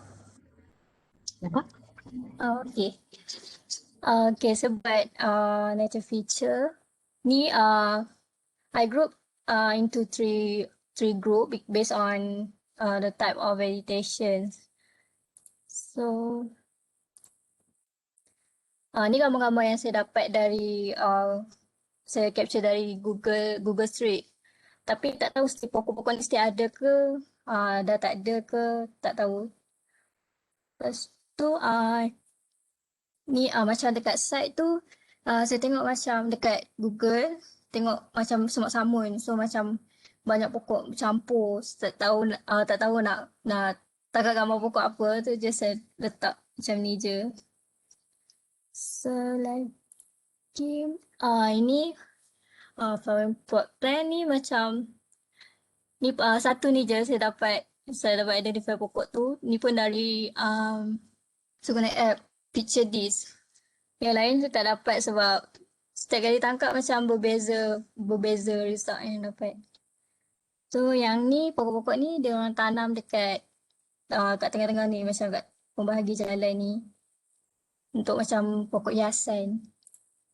And then type of soil ni pun saya macam assume je sebab based on pokok-pokok yang hidup dekat kawasan tu, saya so macam maybe loam soil. So nanti maybe Taufik dengan Akmal boleh check betul ke tak ini. And then animals ni pun saya assume je sebab okay, dekat situ burung memang akan ada burung. Lepas tu mungkin akan ada ular sebab kat situ kan kawasan semak samun. Tapi tak tahu lah kalau sekarang dah clear ke diorang nak buat something ke, tak tahu. So maybe dah tak ada semak samun tu. Then mungkin boleh jadi tempat pembiakan nyamuk sebab kat situ kan kawasan tu macam semak samun, mungkin ada longkang macam terbiar ke, boleh jadi tempat pembiakan nyamuk. And then SWOT. SWOT ni pun based on my observation je. Mungkin akan berubah lepas Taufik dengan Akmal pergi nanti, dan mungkin akan tukar nanti. Reference. Ni yang reference saya guna Picture This untuk identify jenis pokok. Dan saya ada refer slide dari workbase Dr. PC dengan Dr. Doris untuk tengok mapping and type of vegetation. Dan saya ada refer board Dr. Lim, workbase Dr. Lim juga untuk dia punya detail semua tu. I think that's all from me. So dapat banyak sangat. Okay. Any questions? To Afina? I have a question. Siapa tu? It's me, Taufik. Okay. Okay, Taufik. Awak fotografer. Boleh pergi slide nombor 7 ke, Afina? 7. Okay. Okay. Ni just assume je kan? Assume je. Dr. Fat, saya nak tanya, kalau macam dekat site tu there's many type of soil ke kita ambil satu je? Yang paling penting dekat you punya particular site tu je. Oh, okay. Okay, tu je soalan. Bagi aku, I think considering a lot of things that need to be covered by only Akmal and Taufik, I think each of the group dia kena buat checklist. What are the things that you want Taufik and Akmal to cover? Faham tak? You jangan bagi dalam bentuk ni. Bagi dalam bentuk perhaps satu word.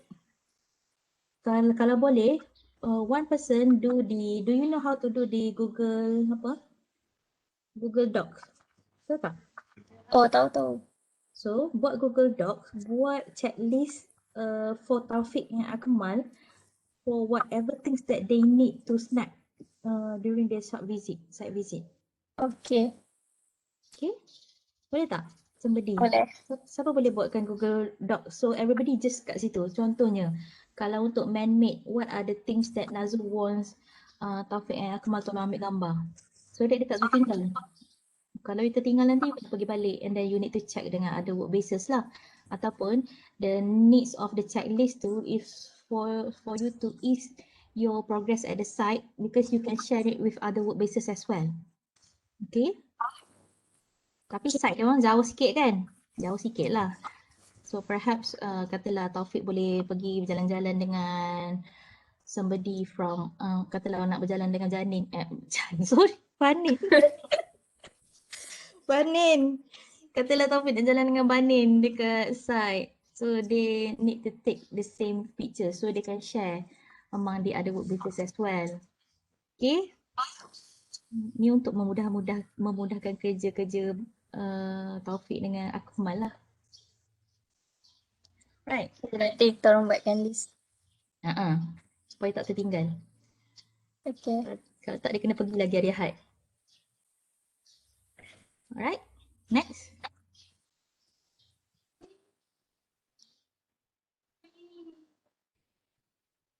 Next presenter. Oh, okay.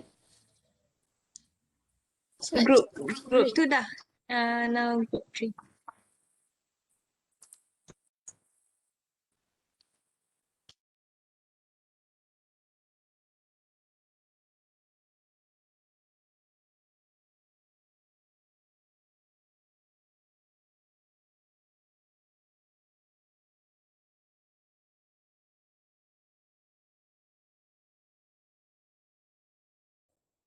Okay, Lin Wei. You can start presenting. Hello?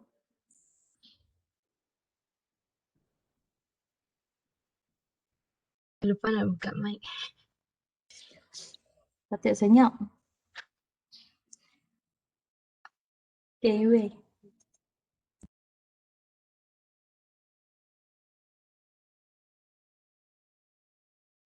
Okay, boleh nampak ke? Boleh. Nampak tak? Okay. So kami dari grup 3 hari ini membentangkan tentang human culture, climate, tropical design element, illuminance and site synthesis.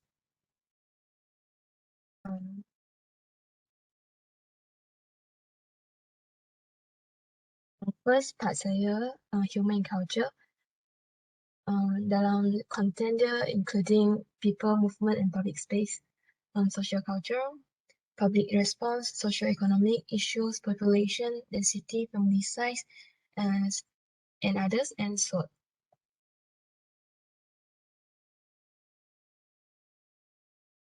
And this the people movement and public spaces. The red dotted line is the pedestrian, and the green color one is the bicycle lane. And this one is the stay place.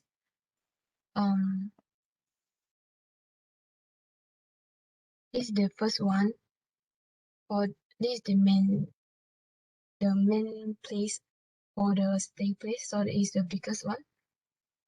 Here got a stage and some some spot to make people to take photos at that places.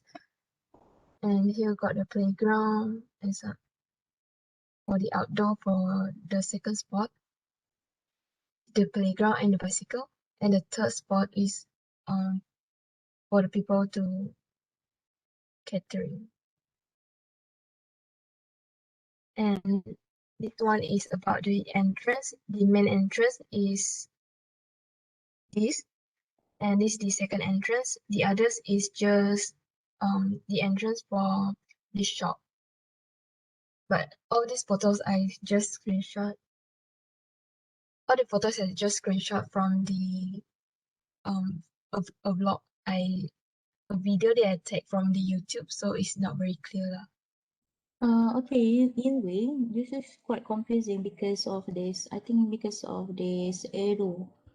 I'm not sure where it indicates which one is which because of this arrow. So perhaps what you can do is after this, you just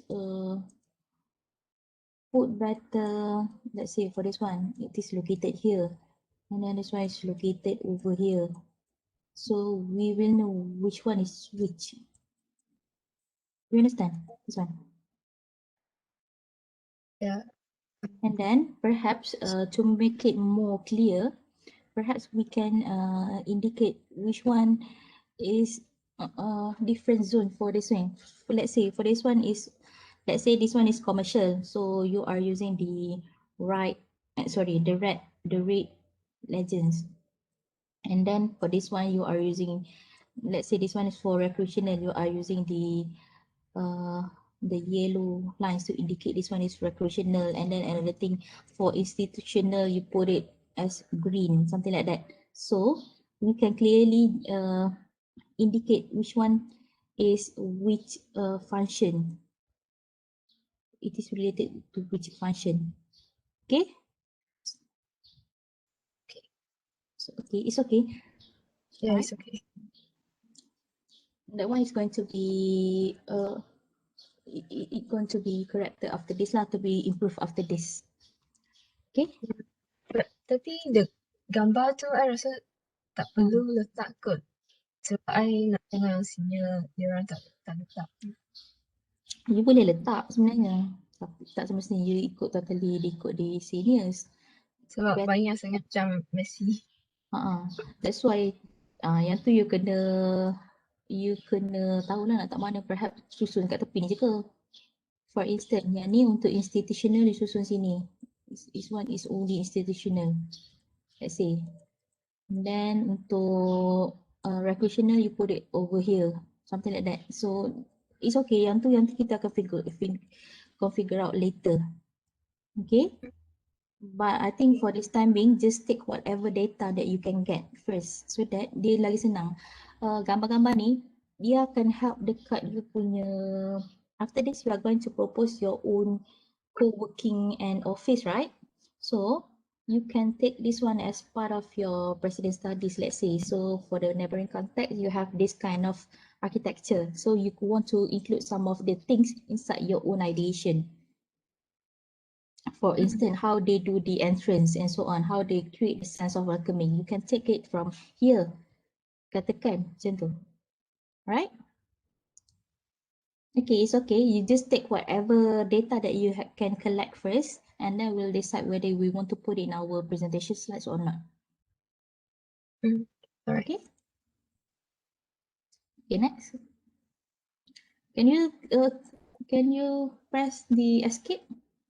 Jadi tak? Kat mana ya? Sama macam Hajar. Sekejap. Tak boleh?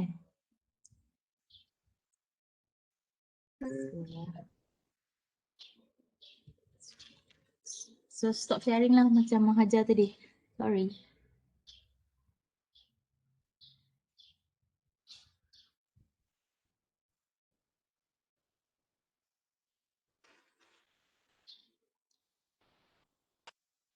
Okay, next. Yang ni seating yang dapat cari kat video. Yang ni sangat-sangat blur. Lepas tu yang ni graph floor plan untuk summary big box for punya reference. Tapi tak clear sangat lah. Nampak sikit-sikit je. Any recreation activities. The first one is the vibrant color blocks. The second is the ice skating.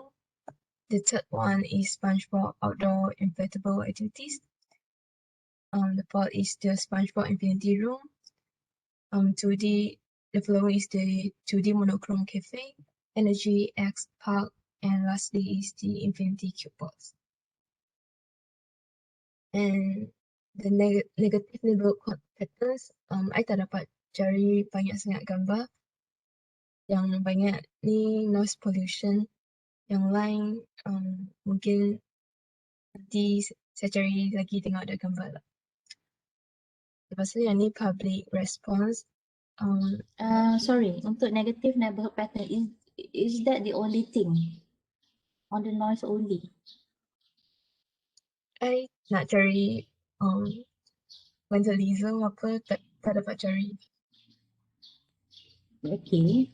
Ataupun the thing which is a lack of maintenance and so on. Nanti tak apa, it's okay. You just include it in the Google Docs that I have instructed you guys to put it to help Akmal and Taufik, so that Akmal and Taufik can snap whatever pictures that they can have there.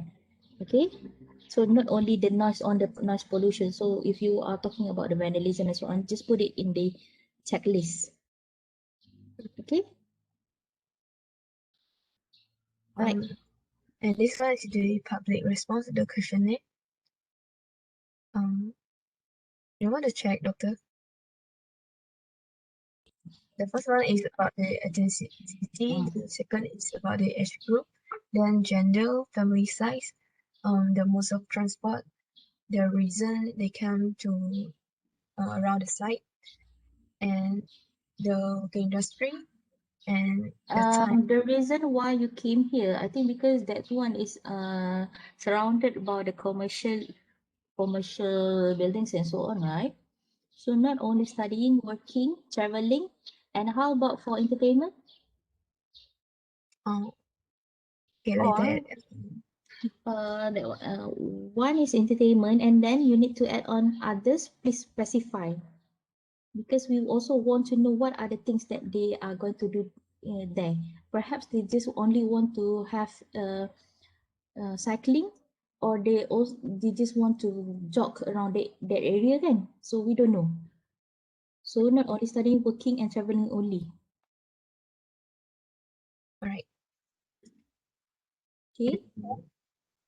I think everyone can add on this questionnaire, because this is going to be yours after this. Okay. Question 8 is about the time, and number 9 is the person they came with, and the last one is about their then support or oppose more training center, research center, or office building built in this area. How if we get all is oppose strongly? Agak-agak. Tak, kalau semua orang oppose, macam mana?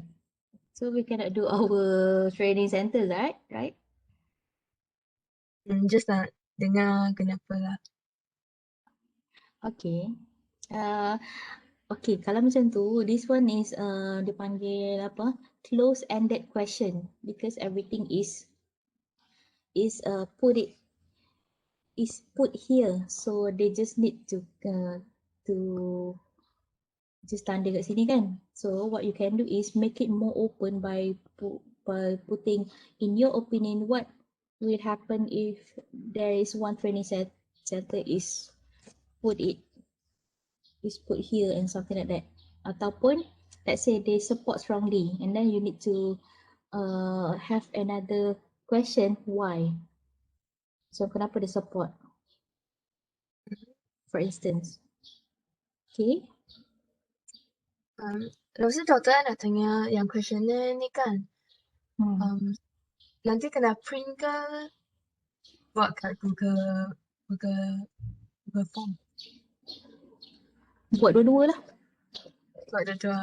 Tapi kalau you buat Google Form, you nak bagi kat siapa?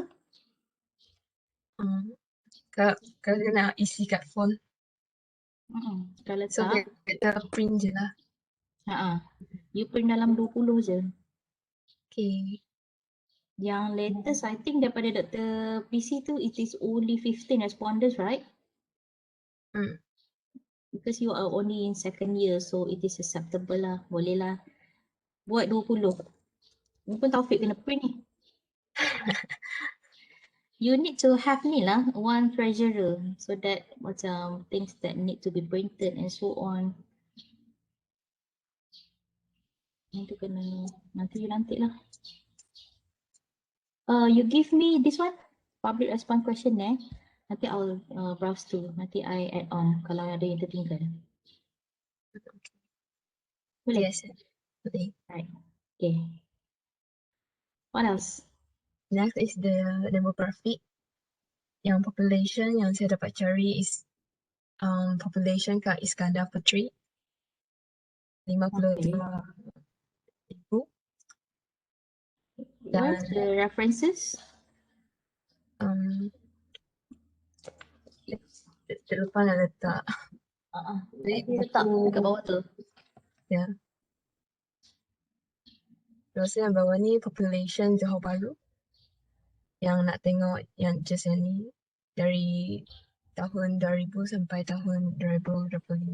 The aspect lah. Okay. Tapi kita bawah Medini is under MBJB or MBIP? MBJB. Ya ke? Kenapa? MBIP tu Majlis Bandaraya Iskandar Puteri. Oh. The second one. Oh, saya. Okay. That one is Majlis Bandaraya Iskandar Puteri. Okay. The MBJB is somewhere around dekat yang very urban area sana. Dan next to the Singapore tu. Sebab I tengok kat map macam lebih kurang. Sebab dia dulu dia panggil sebagai Majlis Perbandaran Johor Bahru Tengah. And then suddenly they change it into Majlis Bandaraya Iskandar Puteri. So it is part of the JB before this. Ataupun yang tu nanti Mijan kena cari when is the MBIP is introduced. Mijan. Yeah, alright. Okay, bila dia berpisah daripada MBJB? Sebab dulu memang dia panggil sebagai Majlis Bandaraya Iskandar Puteri. Okay. And then you kena tengok Medini tu. Betul ke sebenarnya dalam MBIP? Sebab dia ada pembahagian dia quite complicated juga sebenarnya. Macam Pulai, bawah Kulai. Tapi dia kalau tengok dia dalam kawasan Johor Bahru. So you kena tengok dia kena tengok betul-betul the map tu. Dia cover what area sebenarnya. MBJB sampai mana? MBIP sampai mana? Okay. Macam MPKU tu dia dah jauh sikit, so okay. Tapi MBJB dengan MBIP ni, it is very close with each other. So that you need to know Medini ni fall dekat mana sebenarnya. Okay, nanti check balik. Right. Alright. And then you kena dapatkan the history tu, masukkan dalam you punya tajuk. When is the separation? Okay. Okay. Okay, Yue? Okay. Lepas tu yang ni demografik tapi tahun 2010. Yang ni just saya letak dulu kalau yang form tu tak cukup lah. Tapi lagi satu, macam ni kan 2010 dia still bawah Johor Bahru. That's why Mizan kena cover part yang history macam mana dia pisahkan jadi MBIP tu. Okay, kalau masa 2010 dia masih bawah je. Tapi dia tak ada current one macam dah 11 tahun lepas. Dia berhenti sampai sini je. Itulah kalau you boleh cari the recent one at least 2015 and above. Kalau you boleh cari. Ataupun you can ask your senior sebenarnya. Kan? Yang ni you cari by yourself, right? Ya. If you can get some data from the seniors, so perhaps dia ambil macam 2015 or 2018 ke? Kalau dapat. Yang senior, dia orang letak yang question itu je. Dia letak apa? Dia letak macam kalau questionnaire 20 orang kan, dia ada 10 Oh, dia orang yang letak. jawab tu dia 50% lah. Dia bukan keseluruhan area tu. Dia Just tak orang percaya tu. Cannot be trusted. Tak apa. Lagi satu you cari dalam, dia bukan wiki tau. Dalam kerajaan punya portal apa nanti saya cari balik. Dia macam yang kita buat pancian every year tu, dia akan masukkan dalam bentuk demographic macam ni. Relation and so on. Tapi last semester saya pun dapat cari yang ni je. Ya, tak apalah.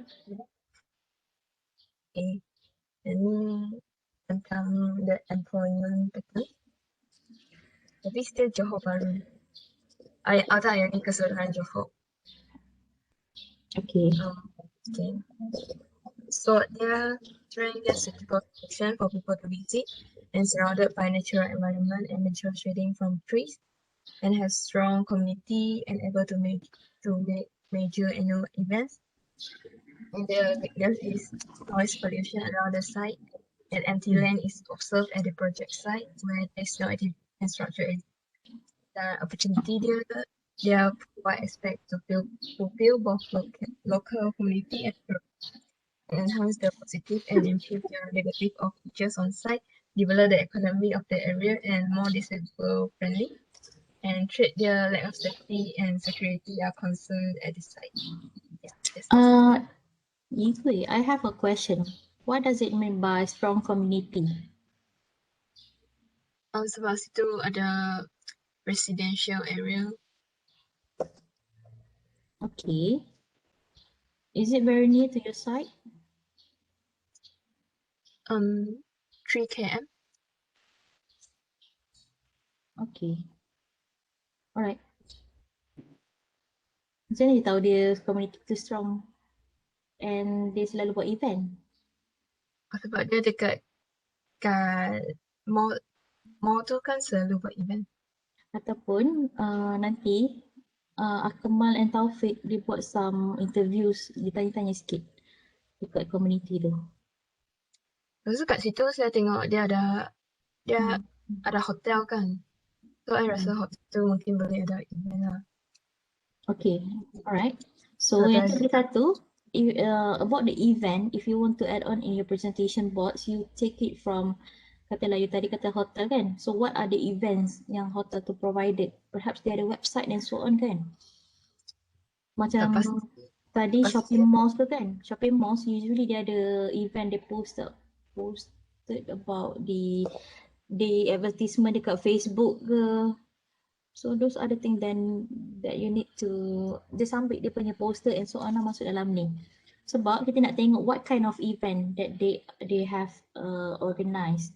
Let's say there are a lot of events that involve the youth ataupun banyak event untuk children. So that is the things that we can invite more people to go to your site. Okay, kalau you boleh cari dia punya posters and so on. Okay. Is there any religious punya places kat sini? I tak nampak dari tadi. Tak. And then the nearest mosque ke? Masjid Putra tu lah kot. Mosque pun jauh juga dari site kita. Memang tak ada lah. Temple and so on memang tak ada. Dia ada satu tokong kecil kat situ. So yang tu masuk dalam apa? Man-made? Ataupun masuk dalam Dia satu je, I tak pasti. Pun yang sangat kecil je. Bukan macam temple. Dia apa? Private? Is it? Yeah, private. Oh, so bukan untuk for all people to go together there and so on lah. Ya, bukan. Okay. Ataupun dia ada satu site tu you kena buat macam religious place. Just mention that it is located far from your site. And how far is it? Macam kalau nak pergi your site tu, yang the nearest mosque katalah 10 km. So just mention lah kat mana-mana. Hmm. Okay, right. Okay.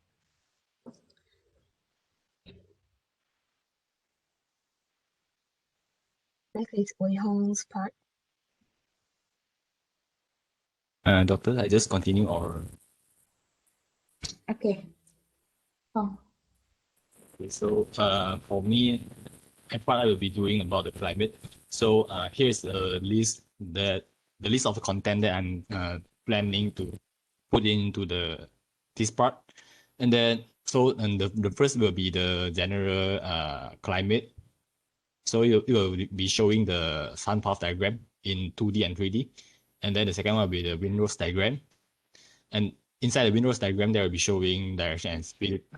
And then the third one will be shadow casting, and this one will need to use the site model done by the group 1. And then the fourth will be annual average graph. The data get from the online, the historical data throughout years. And then it will be including rainfall, temperature, average daylight hours and sunshine hours. And then fourth will be the relative humidity. And then next will be the microclimate graph, and this one will be the data on the site. So this one maybe need help from Taufik and also Akmal or those who visit the site to measure it. Here's the list that probably can be measured on the site and put into this part, including the temperature, relative humidity, wind speed, noise level, light intensity. And another one I forgot to add in is the air quality. And all these, I think, are the things that can be measured, but it still depends on how much they can do the work, I think. I think it's not necessary to get all if it's out of their ability. Yeah. And then the third will be showing the comfort level. And then the comfort level will also having the same thing with the microclimate graph. Fourth will be natural disaster around that area. And then fifth will be the possible future issue. And lastly will be the SWOT. Next slide, please. So I will be showing what I get so far. So the first one here is the 2D sun path diagram. And the purple line is the June solstice.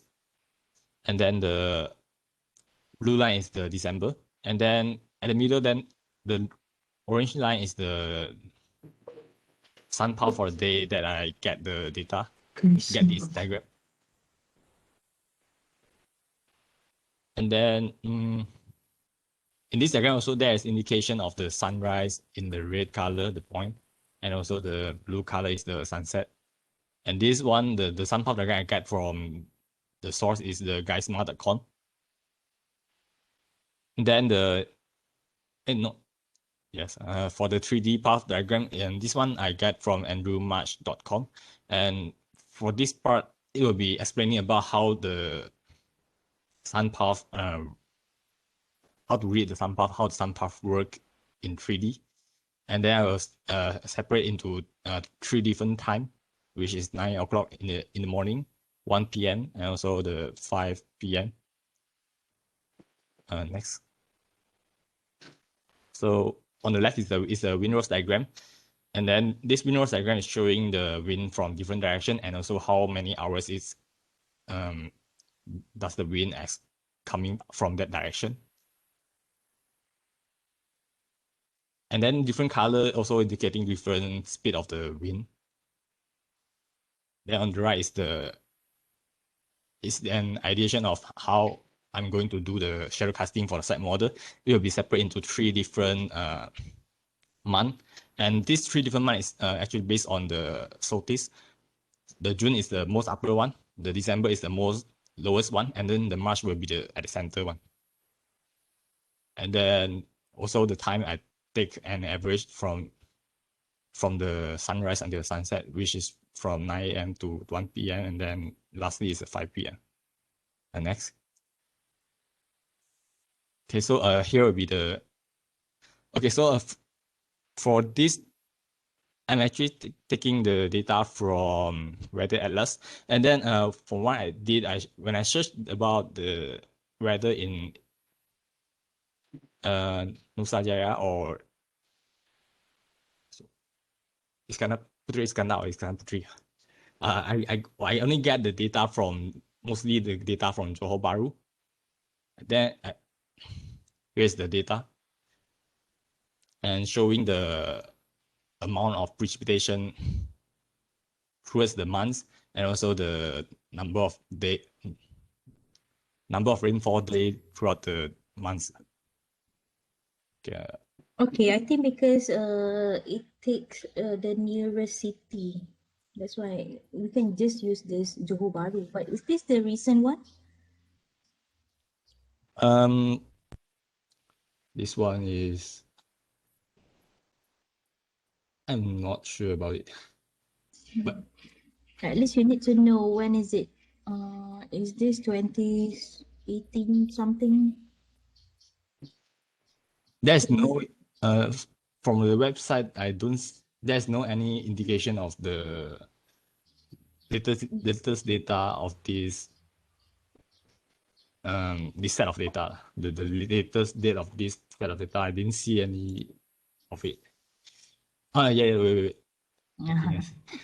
Gila tu percaya kat orang. Yeah. This one latest until the 2020 December 29. Okay. And it stated the from the website, it stated the resources is coming from the Malaysian Meteorological Department. Okay. So this one is from 2020, is it? Yeah, So 2020. it is quite recent, so you can just use this one. Okay. Right. Okay, next. Okay, this one will be showing the temperature and it's showing the range of the temperature in each month from the highest to the lowest. Okay.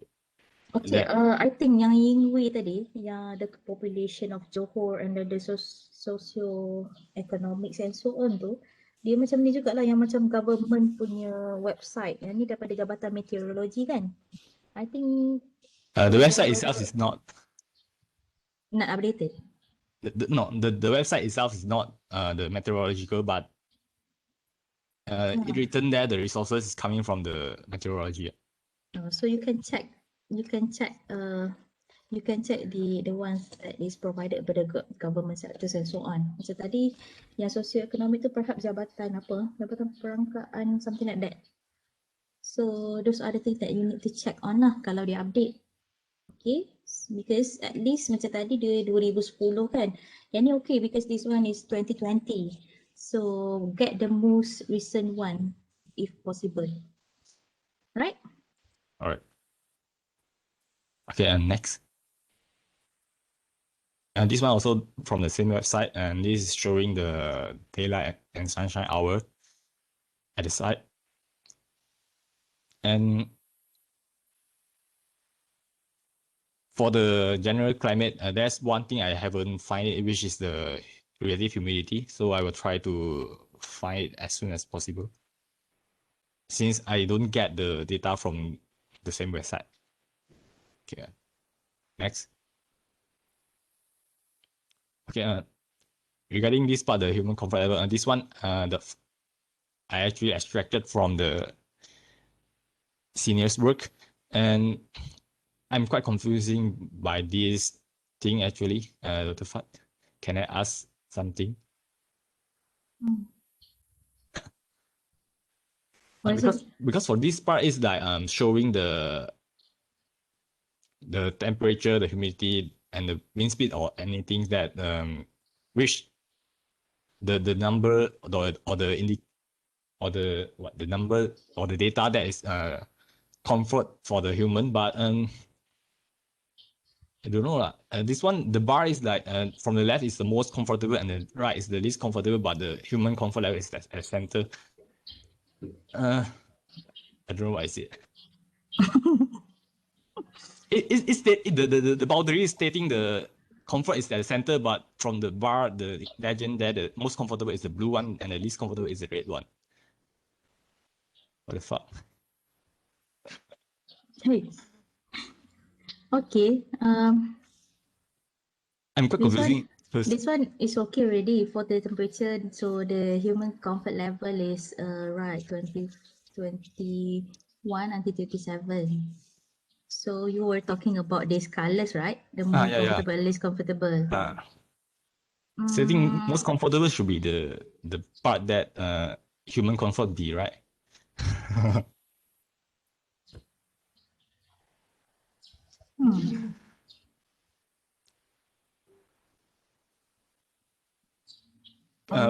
Because for my understanding, it should be like I will show the data of the site, the average data of the site here, and then I will state the most human comfort and see how close they are. To the blue one. Are you saying that we should at least achieve the blue ones, right?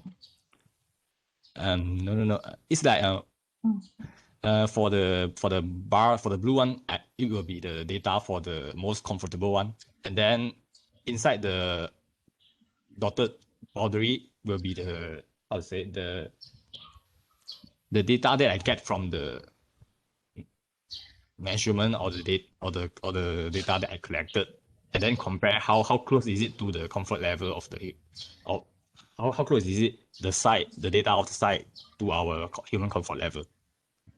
Okay. Wait, I think I got an example here, which is done by my friend last semester.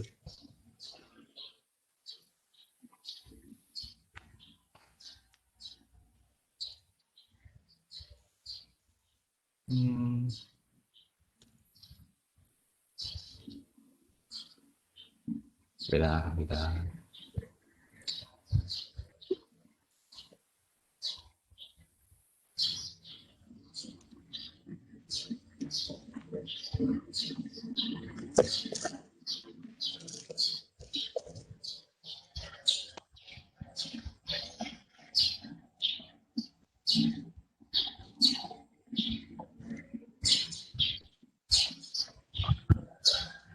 Okay. Those can I send inside the WhatsApp group and you look from here? Okay. Because I cannot send in the WebEx. All right.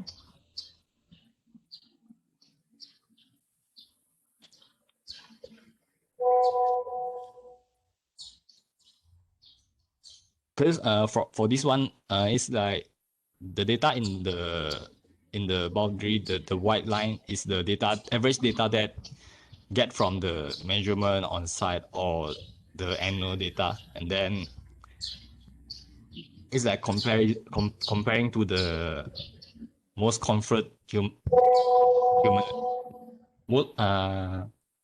human comfort level that we want to achieve. Yang ni dia dapat daripada site Yang the one that you have sent into the group. This one is last semester.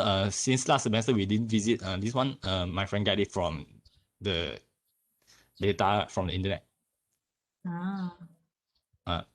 So I feel like this one is like more. It's like makes sense more than the one that I see from the senior one.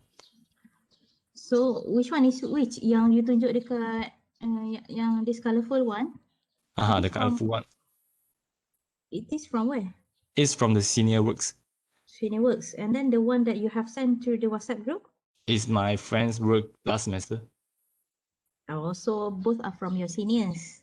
No, the one I sent is my the same batch with me.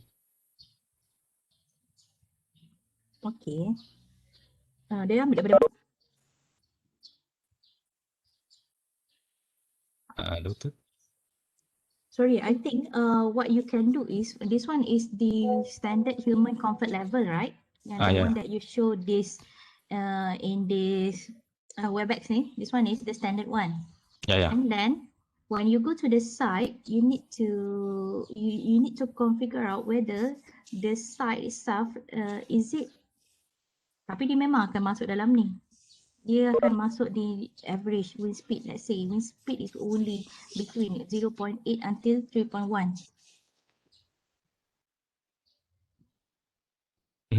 Faham tak? So you just fill in lah. Maksudnya based on the standard temperature we should achieve 21 until 27 and then kalau Taufik buat the measurement masa tu temperature is 20 seconds. So it is suitable for this human comfort and so on. So you just, I think for this one is only for the data collection. Taufik kena ambil the humidity at that site, wind speed and so on. Mungkin you cakap tadi dia confusing sebab dia all because of these colours kan, macam contohnya noise level. Why is it why it is mostly on the least comfortable side? Betul tak? I'm not talking about that. Tapi the one that you have sent through the WhatsApp group ni, it is only 64 until 69, which is more on the blue side. Betul? So this one is comfort level that can be accepted by the human. Tapi you kena configure out what is the actual noise level, humidity that you can gain from your site.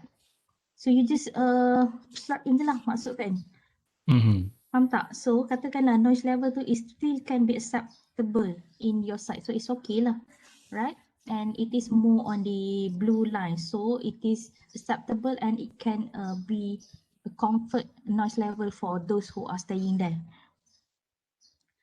Okay, so yang ni you kena masukkan dalam Google Docs yang I said to you just now. You kena buat checklist untuk Akmal and Taufik buat on site. Maksudnya they need to check the temperature, they need to check the wind speed, humidity and the noise level at that area. We can because after this I'll give them the equipment from the Makmal Sains Bangunan. So they have all these equipments. Yes, right? I will request for this. Yeah, because I'm going to do the graph for each this aspect also. Yeah. All right. The microclimate graph. So this one is only the standard, and then the things that will be accepted by human, but you need to know what is the actual fact from the site itself. Okay. Okay. Okay. All right. Okay. Next, please. Okay. So here is for natural disaster. What I found is that actually on the site itself is there is no historical cases of flood, I think, from what I searched. But in the Johor Bahru district itself, there's quite many cases of flash flood, and especially starting from the month of October to March, where the northeast monsoon started to bring higher amount of rainfall into the area. So I'm not sure is it flash flood can be included in this area, since the flooding area is not really close to the site. Okay. Because this one is taken from Johor Bahru, I think Johor Bahru, but at certain area. And how to say inside Johor Bahru district, yes. Since the Iskandar Puteri also inside the Johor Bahru district, right? But it is not specifically dekat Nusajaya lah. It's quite far away. I think it is in Skudai. Skudai also, but it's from the map is kind of like 10 km away. I think dekat Skudai tu yang ada one side tu dia memang selalu flash flood. Okay. If you can get any images or any newspaper articles talking about this natural disaster at Johor Bahru, it's very crucial. I think last year we have a flash flood dekat ni Skudai Kiri, Kampung Skudai Kiri. Yang tu the nearest. Okay, I will go and figure out the previous cases. There's the latest cases, and then put it inside here. Yeah. Okay. But and you should mention that there is no any flash flood dekat your certain area, dekat specific area lah. Cuma yang tu dia nearby area. Okay, all right. And then here, the next one will be the possible issue on the future issue on the site. And from what I see from the site is that the site is actually very broad, and there's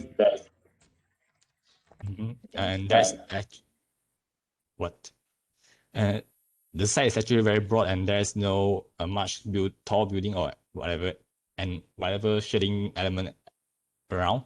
So this site is actually exposed to the direct sunlight, and since the site is having quite a big amount of rainfall from the data just now, so under the exposure of sunlight and also in the hot and humid climate, the building there will this will speed up the wear and tear of the external finishes of the building on the site.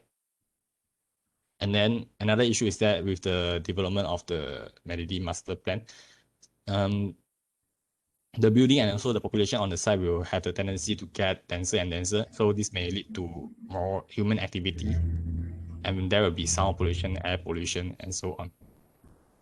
Okay. Okay. Next. Last will be the SWOT, and then this one is from my own opinion. So the strength here, the first is the consistency of the temperature throughout the year, and then the other one is that the site is the surrounding site, there is no much building or any man-made structure, so there's no much obstacle that block the wind. So the natural wind flow on the site is very nice. And then the weakness here is that since the site is too broad and all sunlight can get to the site, causing high and direct exposure to sunlight. And then next will be the high rainfall causing high humidity. For the opportunity is like the wind from all directions can be utilized in the passive side of the building. And then lastly, it's a threat is that strong wind during the heavy rain or storm may cause damage to the building on the site. Yeah. So far, what I think about is like this. All right. Okay. And I think that's all from mine. Okay, are you going to do all these simulations using Velux and so on?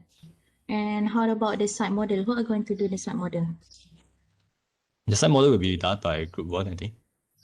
Group work untuk site model because we want to know where is the shadow casting and so on, kan? Yeah, that one will be done by the group 1. Oh, So group 1. the shadow casting, I will be waiting for them to complete the model, then I will do it. All right. How about the simulation using Velux and so on? Sorry, what? The simulation, the Velux things, the one that you have shown before, the colorful scale tu, kau tu pakai Velux kan? Colorful scale? The simulation yang the comfort table and so on tu, yang pakai Velux. What are going to do that? I think there is one workshop that will be handled by Dr. PC after this.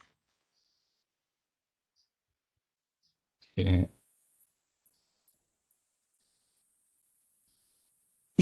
Which part you need to use?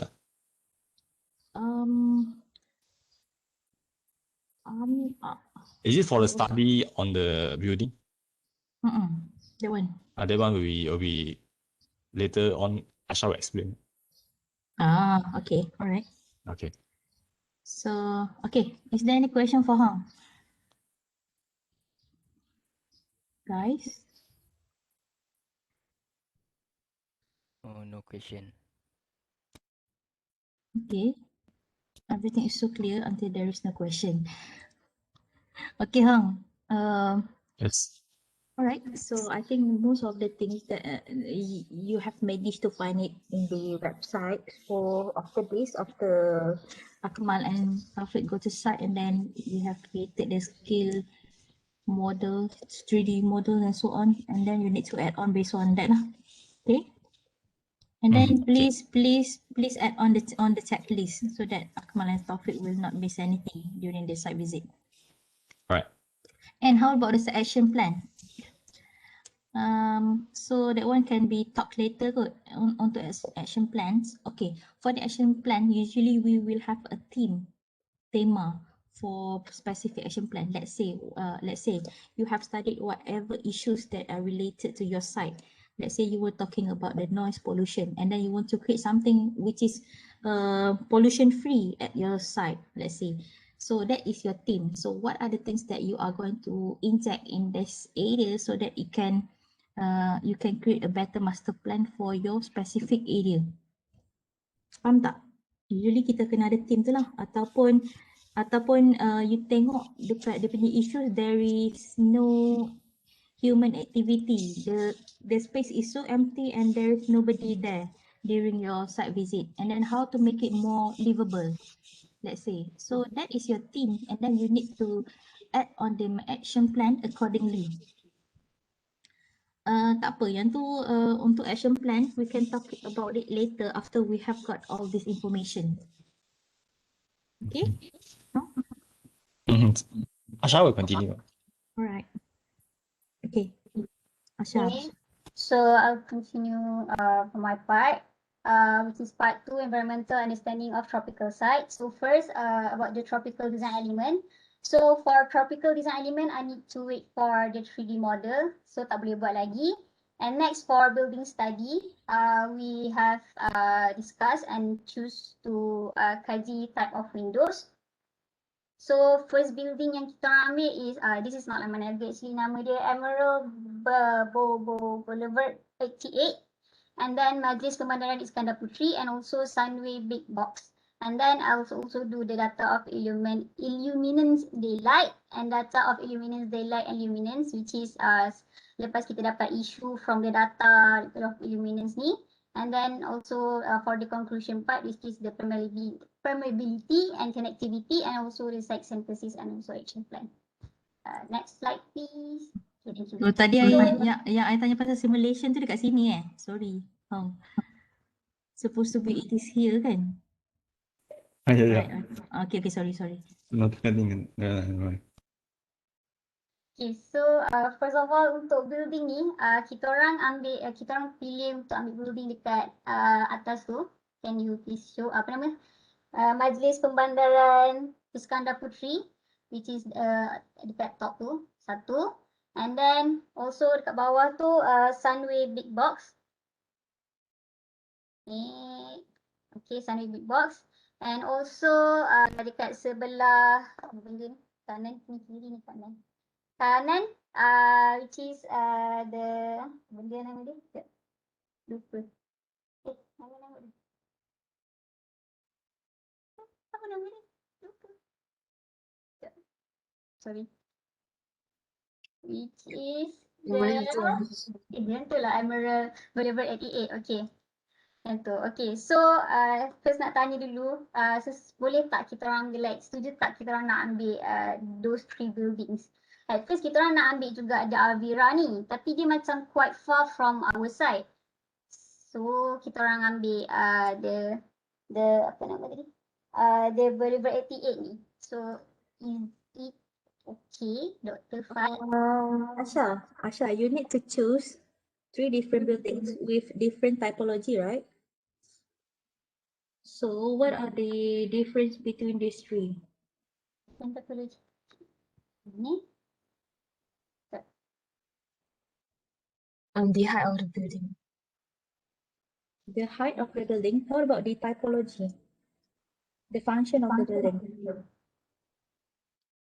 The function of the building. This Is one that is different? one is small, that one is a shop lot, and that one is Majlis Pemandaran Iskandar Puteri. Is an office.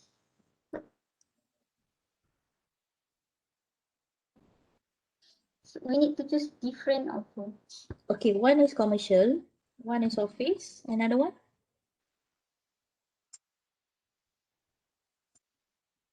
Can you get the residential?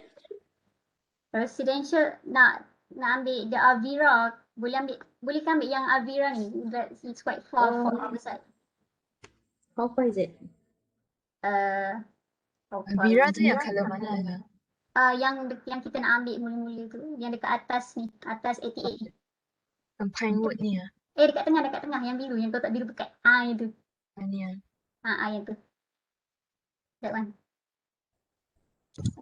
Avira tu 1.6 km. Dari 6 km daripada Big Box. 1.6?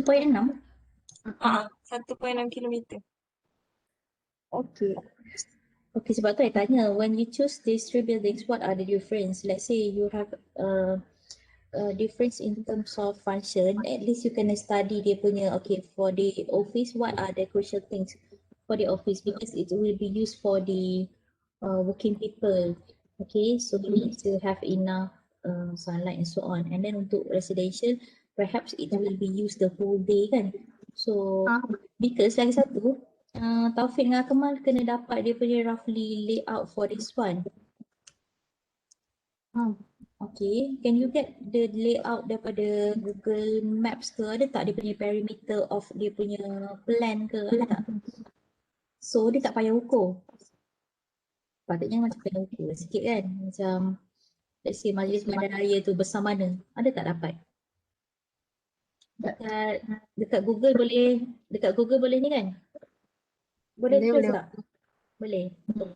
So, it's better kalau you ambil different function sebab kita nak different typology. Kalau you ambil dua kind of shop lot dengan commercial yang big box tu, it is quite similar because it can serve the public to go to shopping and so on. So, the activities yang dia buat kat situ adalah sama. Dekat shop lot pun dia pergi shopping, dekat Sunway big box tu pun it is the same thing. Tapi in between these two, what is the most prominent? Which one is the most dominant? I think yang Sunway big box tu sebab dia dah jadi dia punya landmark. Sunway big box. So cancel yang 88 tu lah. Kan? 88 tu apa yang shop lot kan? Shop lot kan? So you better ambil Sunway, Majlis Perbandaran dengan yang housing ni. So dia ada different function for each building. Tapi masjid bandaran ni tak pasti dia dah siap. Tak tahu dah siap ke belum sebab kalau ikut dekat Google Map macam tak siap lagi. And Dia akan pindah. Tapi dia akan pindah tahun ni. Bulan ni. Bulan berapa?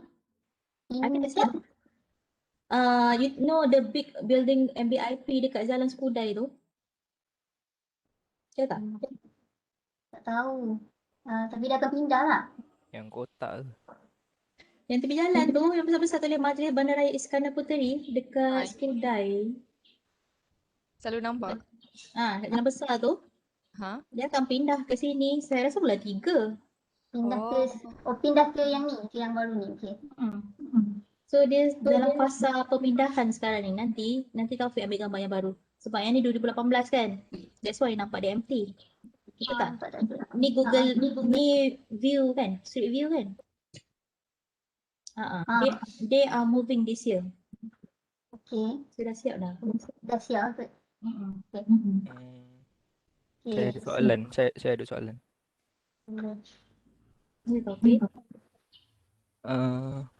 Apa ni? Saya kurang faham sikit.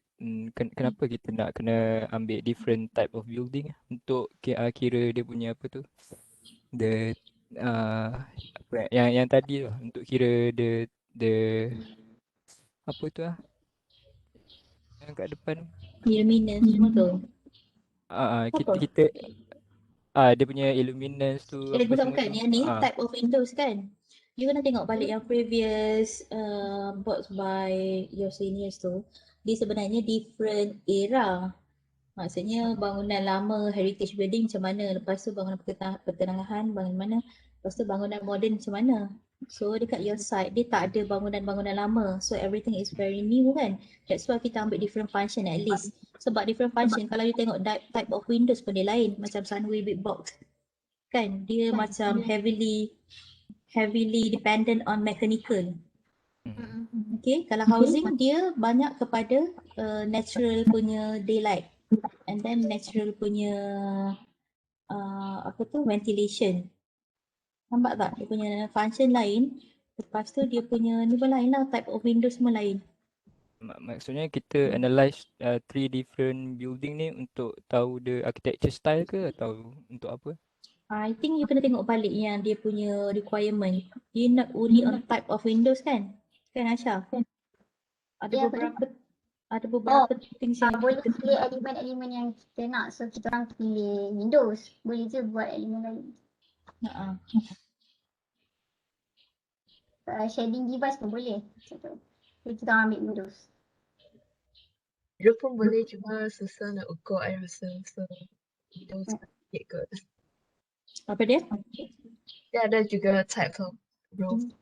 I rasa susah nak ukur bumbung kot. So, just ambil tingkap. Oh, type of bumbung dia ada buat. Okay, so you tengok balik yang previous requirement tu, what are the things that you need to look into? This one. Mana type boleh tropical design elements such as type of roof, courtyard, window, shading elements, vegetation, water feature. So whatever yang you boleh nampak dalam tiga-tiga building kan? Maksudnya katalah ketiga-tiga building ada courtyard. So what kind of courtyard? Let's say kalau macam rumah tu dia internal courtyard yang kecil. And then untuk Sunway Big Box dia ada courtyard yang besar. Lepas tu you tengok pula Maja Bandaraya ni ada tak macam tu? So whatever you can get lah. Bukan not only you only choose one kan? Ke you choose one saja? Just one je. Oh, choose, I thought choose one. Sebab kalau yang sini ni choose one je. Yeah. Ha. Okay. Okay, alright. Kalau tak macam tu lah. Lepas tu, Tengok yang type of window saja.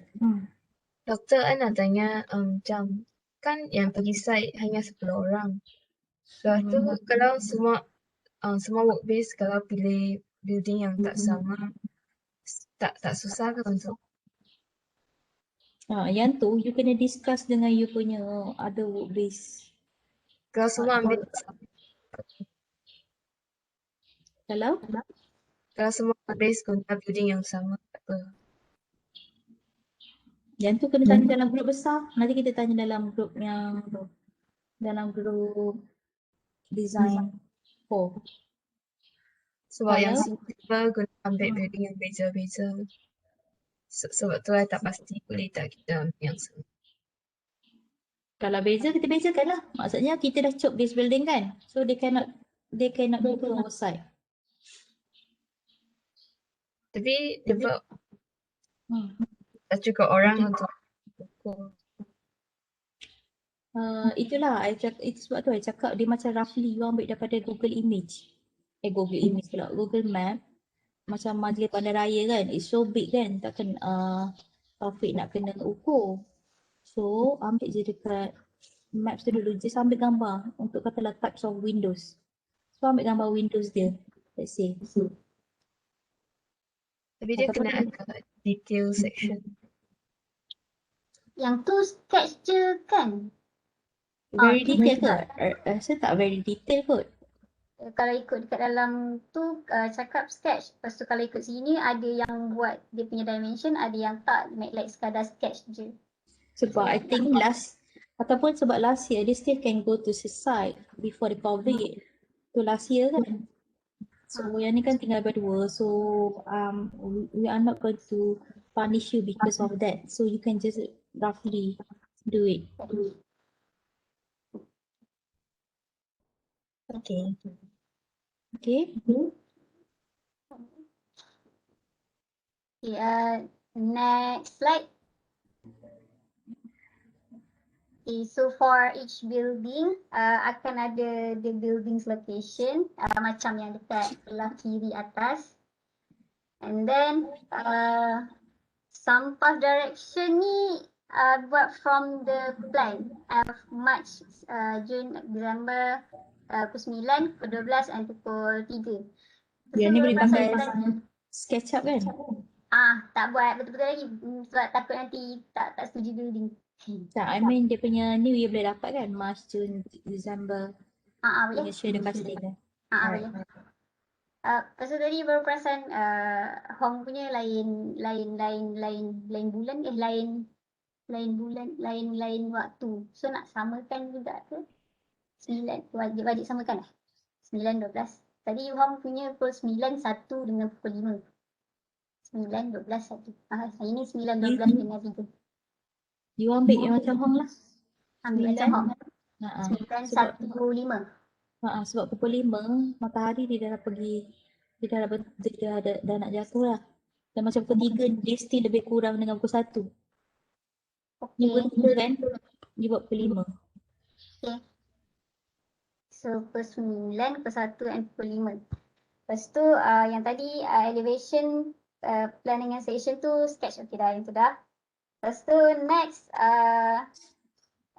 is data. Yang ni sama je, untuk building-building lain pun akan ada data yang sama juga. Yang ni untuk majlis pembenaran, yang ni Sunway Big Box. Okay. And then this is table of illuminance and daylight factor yang ambil daripada senior. So yang ni minta bantuan Taufik dan Akmal untuk ambil data ni. Nanti dekat the tree building. Tapi yang ni yang tapi ni kata macam for kena masuk emulation. dalam. Ya? Yang ni yang kena masuk simulation tu kan? Yang I tanya Hong tadi tu. Yang ni nanti Dr. PC akan tunjuk dalam info lecture. Ni yang kena buat apa tu, the model of the window type tu Ke? Bukan? Kot. Nanti pakai VLAX tu. Yang I tanya Hong tadi. Tapi itu I tanya you all pandai ke VLAX ni? Sebab nanti dia akan ada satu lecture input dengan workshop by Dr. PC. Dia akan tunjuk on the simulation and so on. So data ni ambil. Tak apa, nanti Dr. PC ajar yang ni. Okay. Okay. So yang tu kena tunggu, and then dia punya data illuminance, daylight and luminance pun kena tunggu daripada yang tadi tu, sebab kita nak tengok data tu and then nak dapatkan isu and then baru boleh suggest the improved alternative. And then ada soalan untuk permeability and connectivity ni, so kita orang macam tak faham dekat connectivity ni. The right one ni, yang ni kita ambil yang ni saya ambil daripada seniors punya. And then dia punya connectivity point tu yang ada nombor 1, 2, 3, 4 dan 5 tu. Lepas tu based on apa yang kita orang faham, connectivity ni macam like apa? Untuk like more tu untuk pedestrian, laluan untuk pedestrian yang connect ke site, something like that. Macam tu. Lepas tu so yang ni ada satu apa ni dekat yang seniors punya ni ada building kat sebelah dia. So ada 1, 2, 3, 4, 5 tu yang dekat-dekat yang boleh like connect to the site. And then kita boleh improve the tempat, jadikan lagi menarik untuk tarik orang. Legendnya 1 to 5 tu untuk apa? Untuk apa? Dia tunjuk kat atas tu, dia tulis probability and connectivity. I know, tapi 1 to 5 tu is for what? Okay. Adakah different function ataupun dia just nak tunjuk permeability within one spot to another? Mostly dia tunjuk macam jalan like jalan untuk ke site tu. Lorong-lorong antara bangunan. Tapi kenapa dia dalam circle? What I mean, kenapa dia tunjuk 1 hingga 5 tu? Nanti you kena dapatkan dia punya, you kena baca dia punya legend tu. 1 to 5 tu indicate apa? So that you kena faham probability tu dia adalah urban punya terms to indicate the connectivity between one building to another. So that's why I must dia macam how to connect one place to another place. So that's why you need to know what are the indication of that 1 to 5. Tu yang nak tanya, dekat kita punya site tu tak ada building yang like rapat gila dengan dia. Sekali ikut yang kat sini ni macam like dekat-dekat kan. Yang dekat site kita ni kat keliling tu macam kosong je. So nya macam mana nak buat je? Dekat opposite your site ada bangunan kan? So boleh ambil, tapi macam jauh juga yang tu sebenarnya. Kalau nak bandingkan. So dia just so you akan tunjukkan yang the probability tu it's only happen dekat opposite your side but not specific dekat you punya side. Mahu tak? Yang probability ni dia nak tunjukkan connection antara one place to another. So perhaps katakanlah, let's say how to enhance, yang tu akan jadi you punya issues lah. You punya site is located quite far from the other building. So the probability itself tu adalah issues dekat you punya particular site. So what are the things that you can do in order to enhance the place? For instance, you put in the action plan tu, you buat macam zebra crossing to go to your site. Ataupun you nak buat satu Jejantas untuk pergi punya site so that dia lagi dekat. Ataupun you kata you nak connect the bicycle track tu not only dekat you punya site only, tapi you macam make it opposite to, in order for you to attract people from opposite your side to your side. Faham tak? Itu akan jadi you punya issues lah nanti. Faham. So cakap yang like tak ada connectivity from other building to other That one building. is your issues. Yang you punya senior dia tak ada issue of familiarity sebab itu adalah apa tu? Ini adalah old punya town kan? Macam old town kan, dia ada heritage buildings, dia ada new buildings and so on, and it is related to each other. The familiarity is there. You can easily access one place to another. Tapi your side quite far from other building. betul, quite far from other building, and also dia tak ada connection to your side. Tapi you yang kena create the connection tu dalam you punya action plan. Okay. Okay? So dekat action plan tu, okay. So tekan okay. Faham. So, okay, yang Dr. PC buat ni, dia tak tekankan sangat dekat action plan. That's why they only provided the images. Betul tak? Am I right? Dia tak ada description, kan? But yours, Ada dekat atas tu. mana? Kat mana? Dekat atas tu. Dekat satu. Tu yang kecil. Yang ni je kan? Yang tu je. Okay. But yours, it can be, kalau you nak buat more thorough, you can just explain lah macam 1, 2, 3, 4. What are the things that you need to improve? For instance, tengok yang bawah sekali. Let's say they inject the landscaping over here.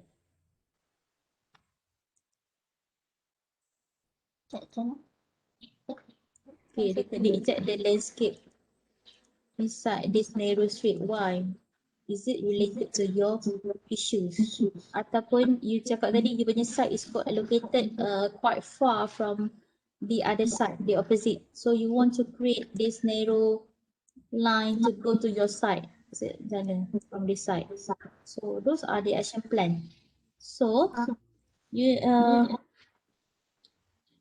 so for this preliminary studies, you need to know what are the issues regarding your site and then how do you want to solve that issues. Okay, so maksudnya for this action plan, kita betulkan the site dulu before we go to our individual work base. Work base pula, individual task.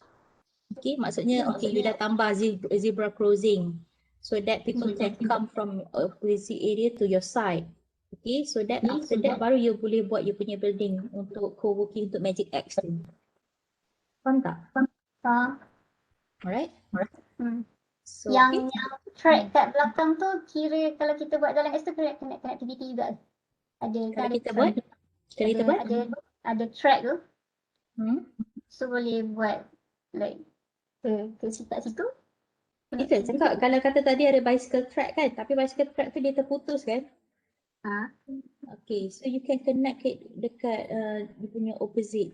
Maksudnya orang daripada Sunway Big Box tu dia boleh cycling from the big box tu until your site. So those are you punya action plan. Dia memang ke arah building je ke? Ke arah you punya site. Daripada building, dia memang kena building ke arah site lah, bukannya not only buildings lah, macam existing pathway ke. Okay. Maksudnya how you attract people to go to your site, tu yang probability, macam how do you connect one place to another. Faham. Okay? Baik, faham. Right? So you have another group kan? Oh tak ada dah kan? Taufik dengan Akmal lah. Yang another group tu kan? Betul? Yes. Terima kasih. Okay. Taufik pun nak present? Yes. Oh ada. Right. Yeah. Wait. Can you see my screen? Yes. Yep. Nampak apa kan sekarang? Nampak first page. Nampak first page. 2148. Okay, so Assalamualaikum and good morning. Good afternoon. Good afternoon, I mean. I and Akmal will present the last 4 board. Topic, we will cover topic circulation and sensory mapping. So we will start with the introduction first. Circulation in site analysis. It is a vehicle and pedestrian movement in, through, and around the site. Consider the timing of this movement and duration of heavier pattern. Future traffic and road development should also be considered. So this is a simple translation. Next, I will pass ke Akmal. Okay, for the sensory mapping, this addresses the visual, audible, and tactile aspects of the site, such as views, noise, and so on. This again should be considered in time frames, and a positive or negative factor can be attributed to the condition. Yang sensory mapping ni dia basic sikit lah dengan apa ni, yang sensor biasa, sebab yang sensor biasa dia apa ni, merangkumi the whole ni lah, the whole site tu, tapi yang sensory mapping ni dia ada certain apa ni point yang akan ada the direction dia lah, for one point to another point. Tu ya. For the next slide. So this is our dapatan dari Google Map untuk circulation. So we divide it into 3 road, which is road A on the Persiaran Medini 5 East, potential road access to site from residential area. And then we provide the view to site and from the site.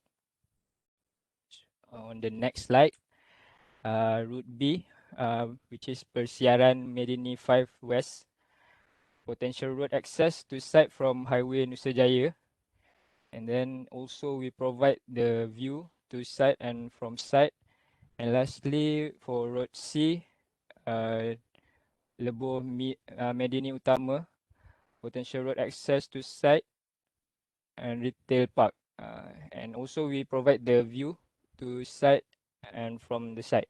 So circulation dalam site analysis ni akan ada satu table, sebab sekarang ni the site is under new development. So akan ada satu graph ni lah yang what to add on ni, info during the site lah. Maksudnya akan ada satu graph circulation untuk each road. Masa kita dekat site tu, kita akan kaji berapa kereta, berapa orang yang pass by, and then kita akan ada satu table untuk future development, sebab kat situ pun tak baru naik, so tak mungkin tak dapat banyak sangat info lah. Sorry Taufik. Can you go to the previous, the routes that you have chosen? Okay, what is the difference between A and B? Sekejap, I cantik tak?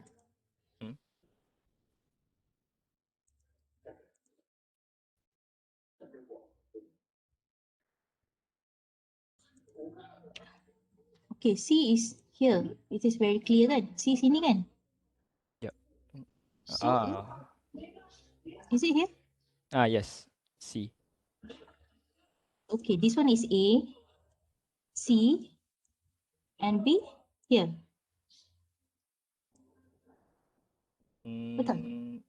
No, saya buat dia jalan masuk. Maksudnya dari B tu ke side. Kan tegak ke atas, ke kanan. Tu I tak sure dekat mana. You boleh cantik tak? Ni, dia ke sini.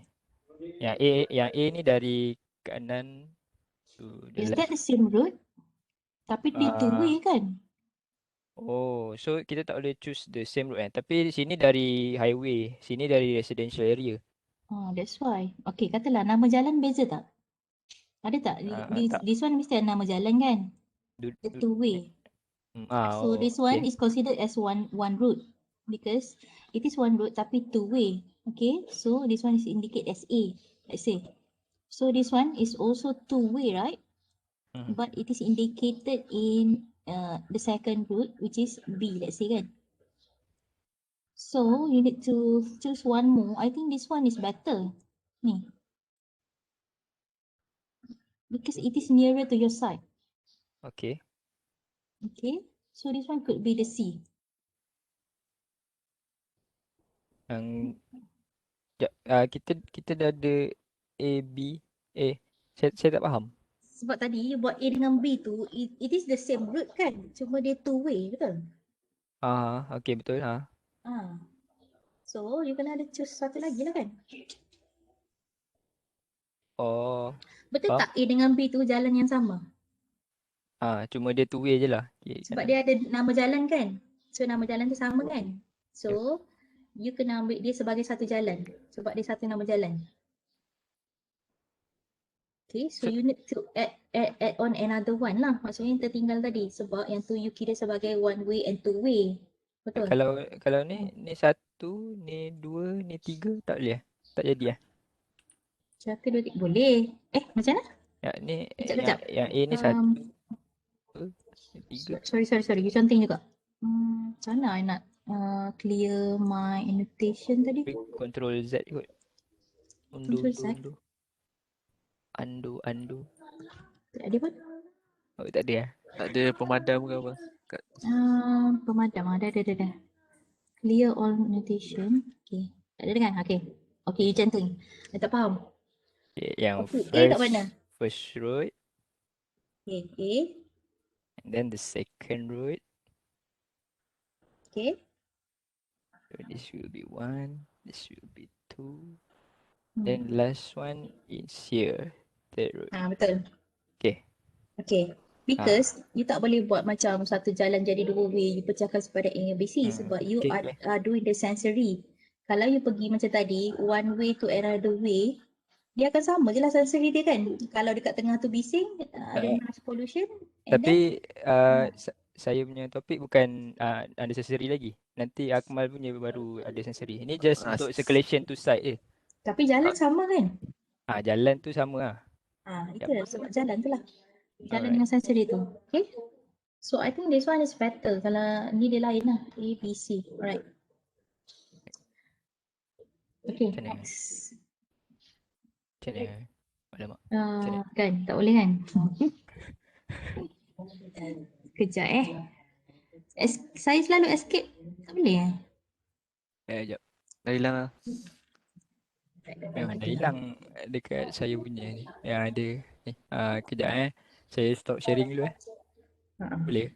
Okay. Alright. Share. Okay.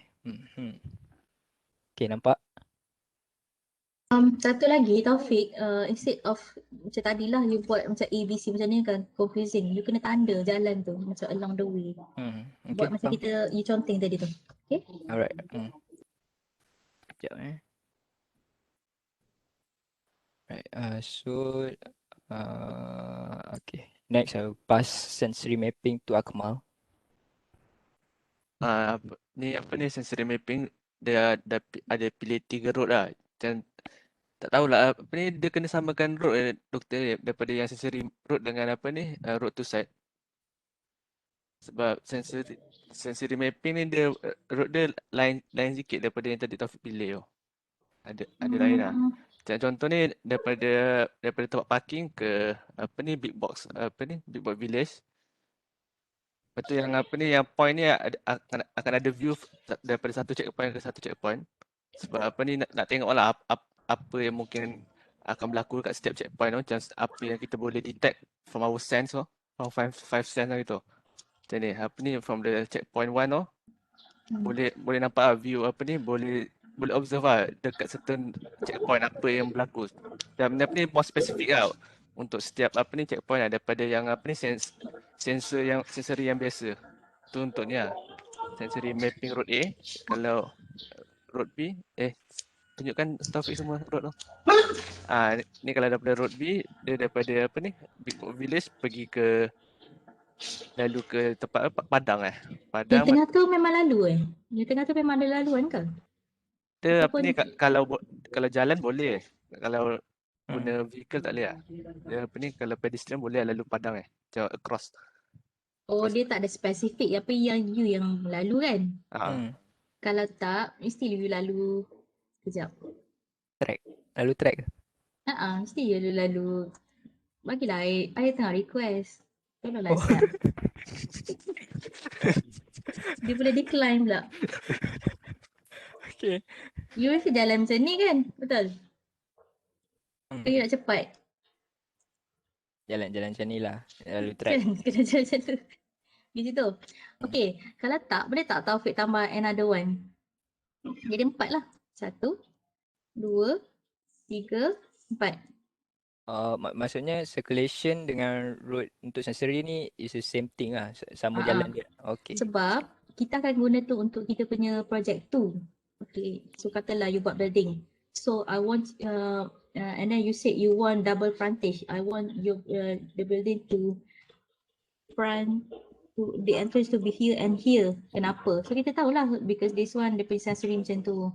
And then this one katalah this one is can be the back lane and so on macam tu.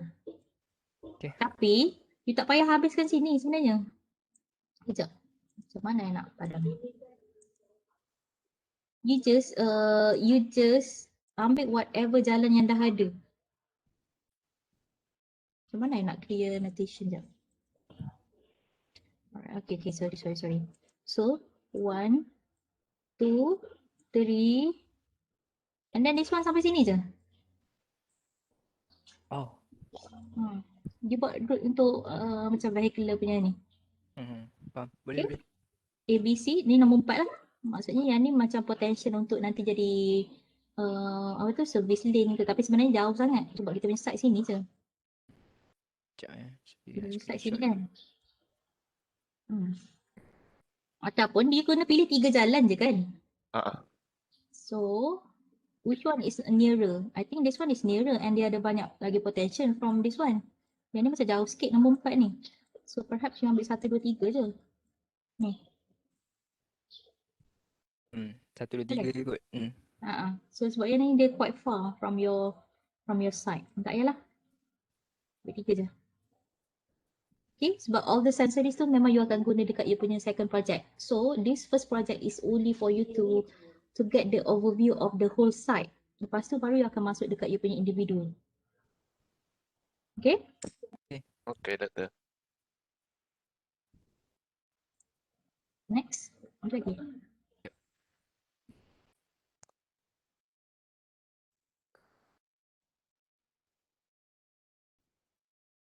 Okay. Ni last page. Ni apa ni yang akan di add on lah. Apa ni benda ni akan di-emphasize lah untuk lepas dah site visit. Contoh macam SWOT analysis, gambar. Gambar mungkin apa ni idea tunjuk 3 gambar sekali atau terus satu gambar panjang panorama. Mungkin lah. Tu akan tengok mana kesesuaian dia. Lepas tu ada graph analysis yang macam Hong apa ni minta akan ada temperature, humidity, wind speed dengan illuminance itu. Tu akan apa ni akan dibuat dekat site visit nanti. Okay, kalau yang you kata nak panorama tadi, perhaps dia ada macam panorama, lepas tu dia ada macam pecahan daripada panorama tu satu-satu macam tu. Tapi kalau you decide on put on one panorama, dekat every route tu kena adalah panorama tu. Make it standardized. Okay? That's why kita kena ada, sebab tu I nak suruh sediakan the checklist tu so that you tak tertinggal benda-benda macam ni. Kalau tak, kena datang lagi. Taufik je lah dia dekat. Dia JB kan? Masih gudang. Oh, jauh juga. So, okay tak 8.30? Boleh je. Boleh. Okay. 8.30 nanti kita jumpa dekat Nusa Jaya. Okay. Any question to Taufik dengan Akmal? No, thank you. Tak tanya apa lagi. Tahu nanti checklist nanti apa ni kita sediakan ke apa. Okay. Korang isi je. Tolong isi so that tak tinggal dekat you punya part. Okay. Can you turn on your camera? Alamak. Kau dah tidur dah? Dah mandi ke belum tak tahu ni.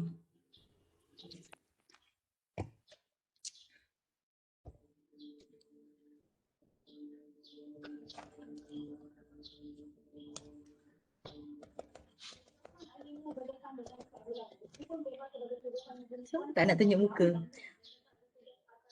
Okay.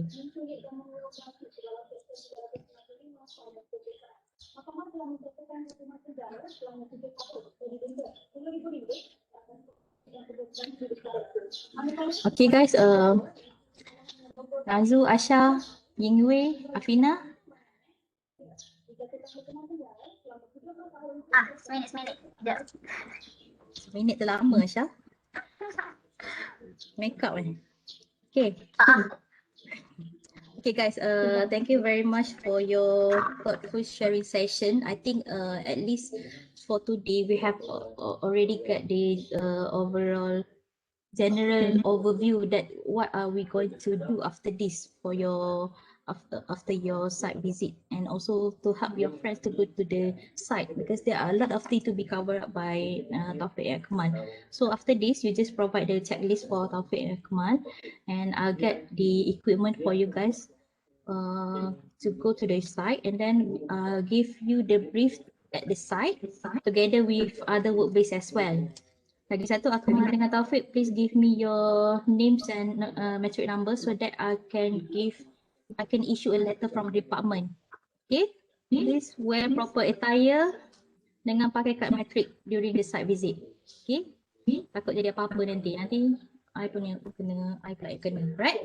So I think you just add on whatever based on the comments given. And then I think Yingwei has share di Google Drive kan tadi? Yingwei dah share kan tadi? So, please put whatever things that you have got here, and then I think before you share it there, please update based on the comments given today. Okay? And I also will share this recorded video for you guys to see one of the things. Okay? Is there any question so far? Regarding your site visit, regarding your boards, presentation boards, okay, so you know what you need to do after this. So for this upcoming 2 p.m, you will have a lecture input by Dr. Lim Yek-Wah. He is our expert on the sustainable and environmental architecture, okay, and he is also one of the expert in BIM, building integration modeling. Okay, so I think for this time around, class dismissed, and then I'll see you at the lecture input at 2 o'clock. Right? So just correct your slideshow accordingly, and then just drop it in your Google Drive. Okay? Thank you very much everyone for your participation, and thank you for being sharp on time this time around. Okay? Right. So that's all for today. Thank you very much. If you have anything, just WhatsApp me at the WhatsApp group. Okay? Right. Thank you very much. Bye. Thank you, Doctor. Thank you, Okay. Doctor. Thank you, Bye. Doctor. Okay.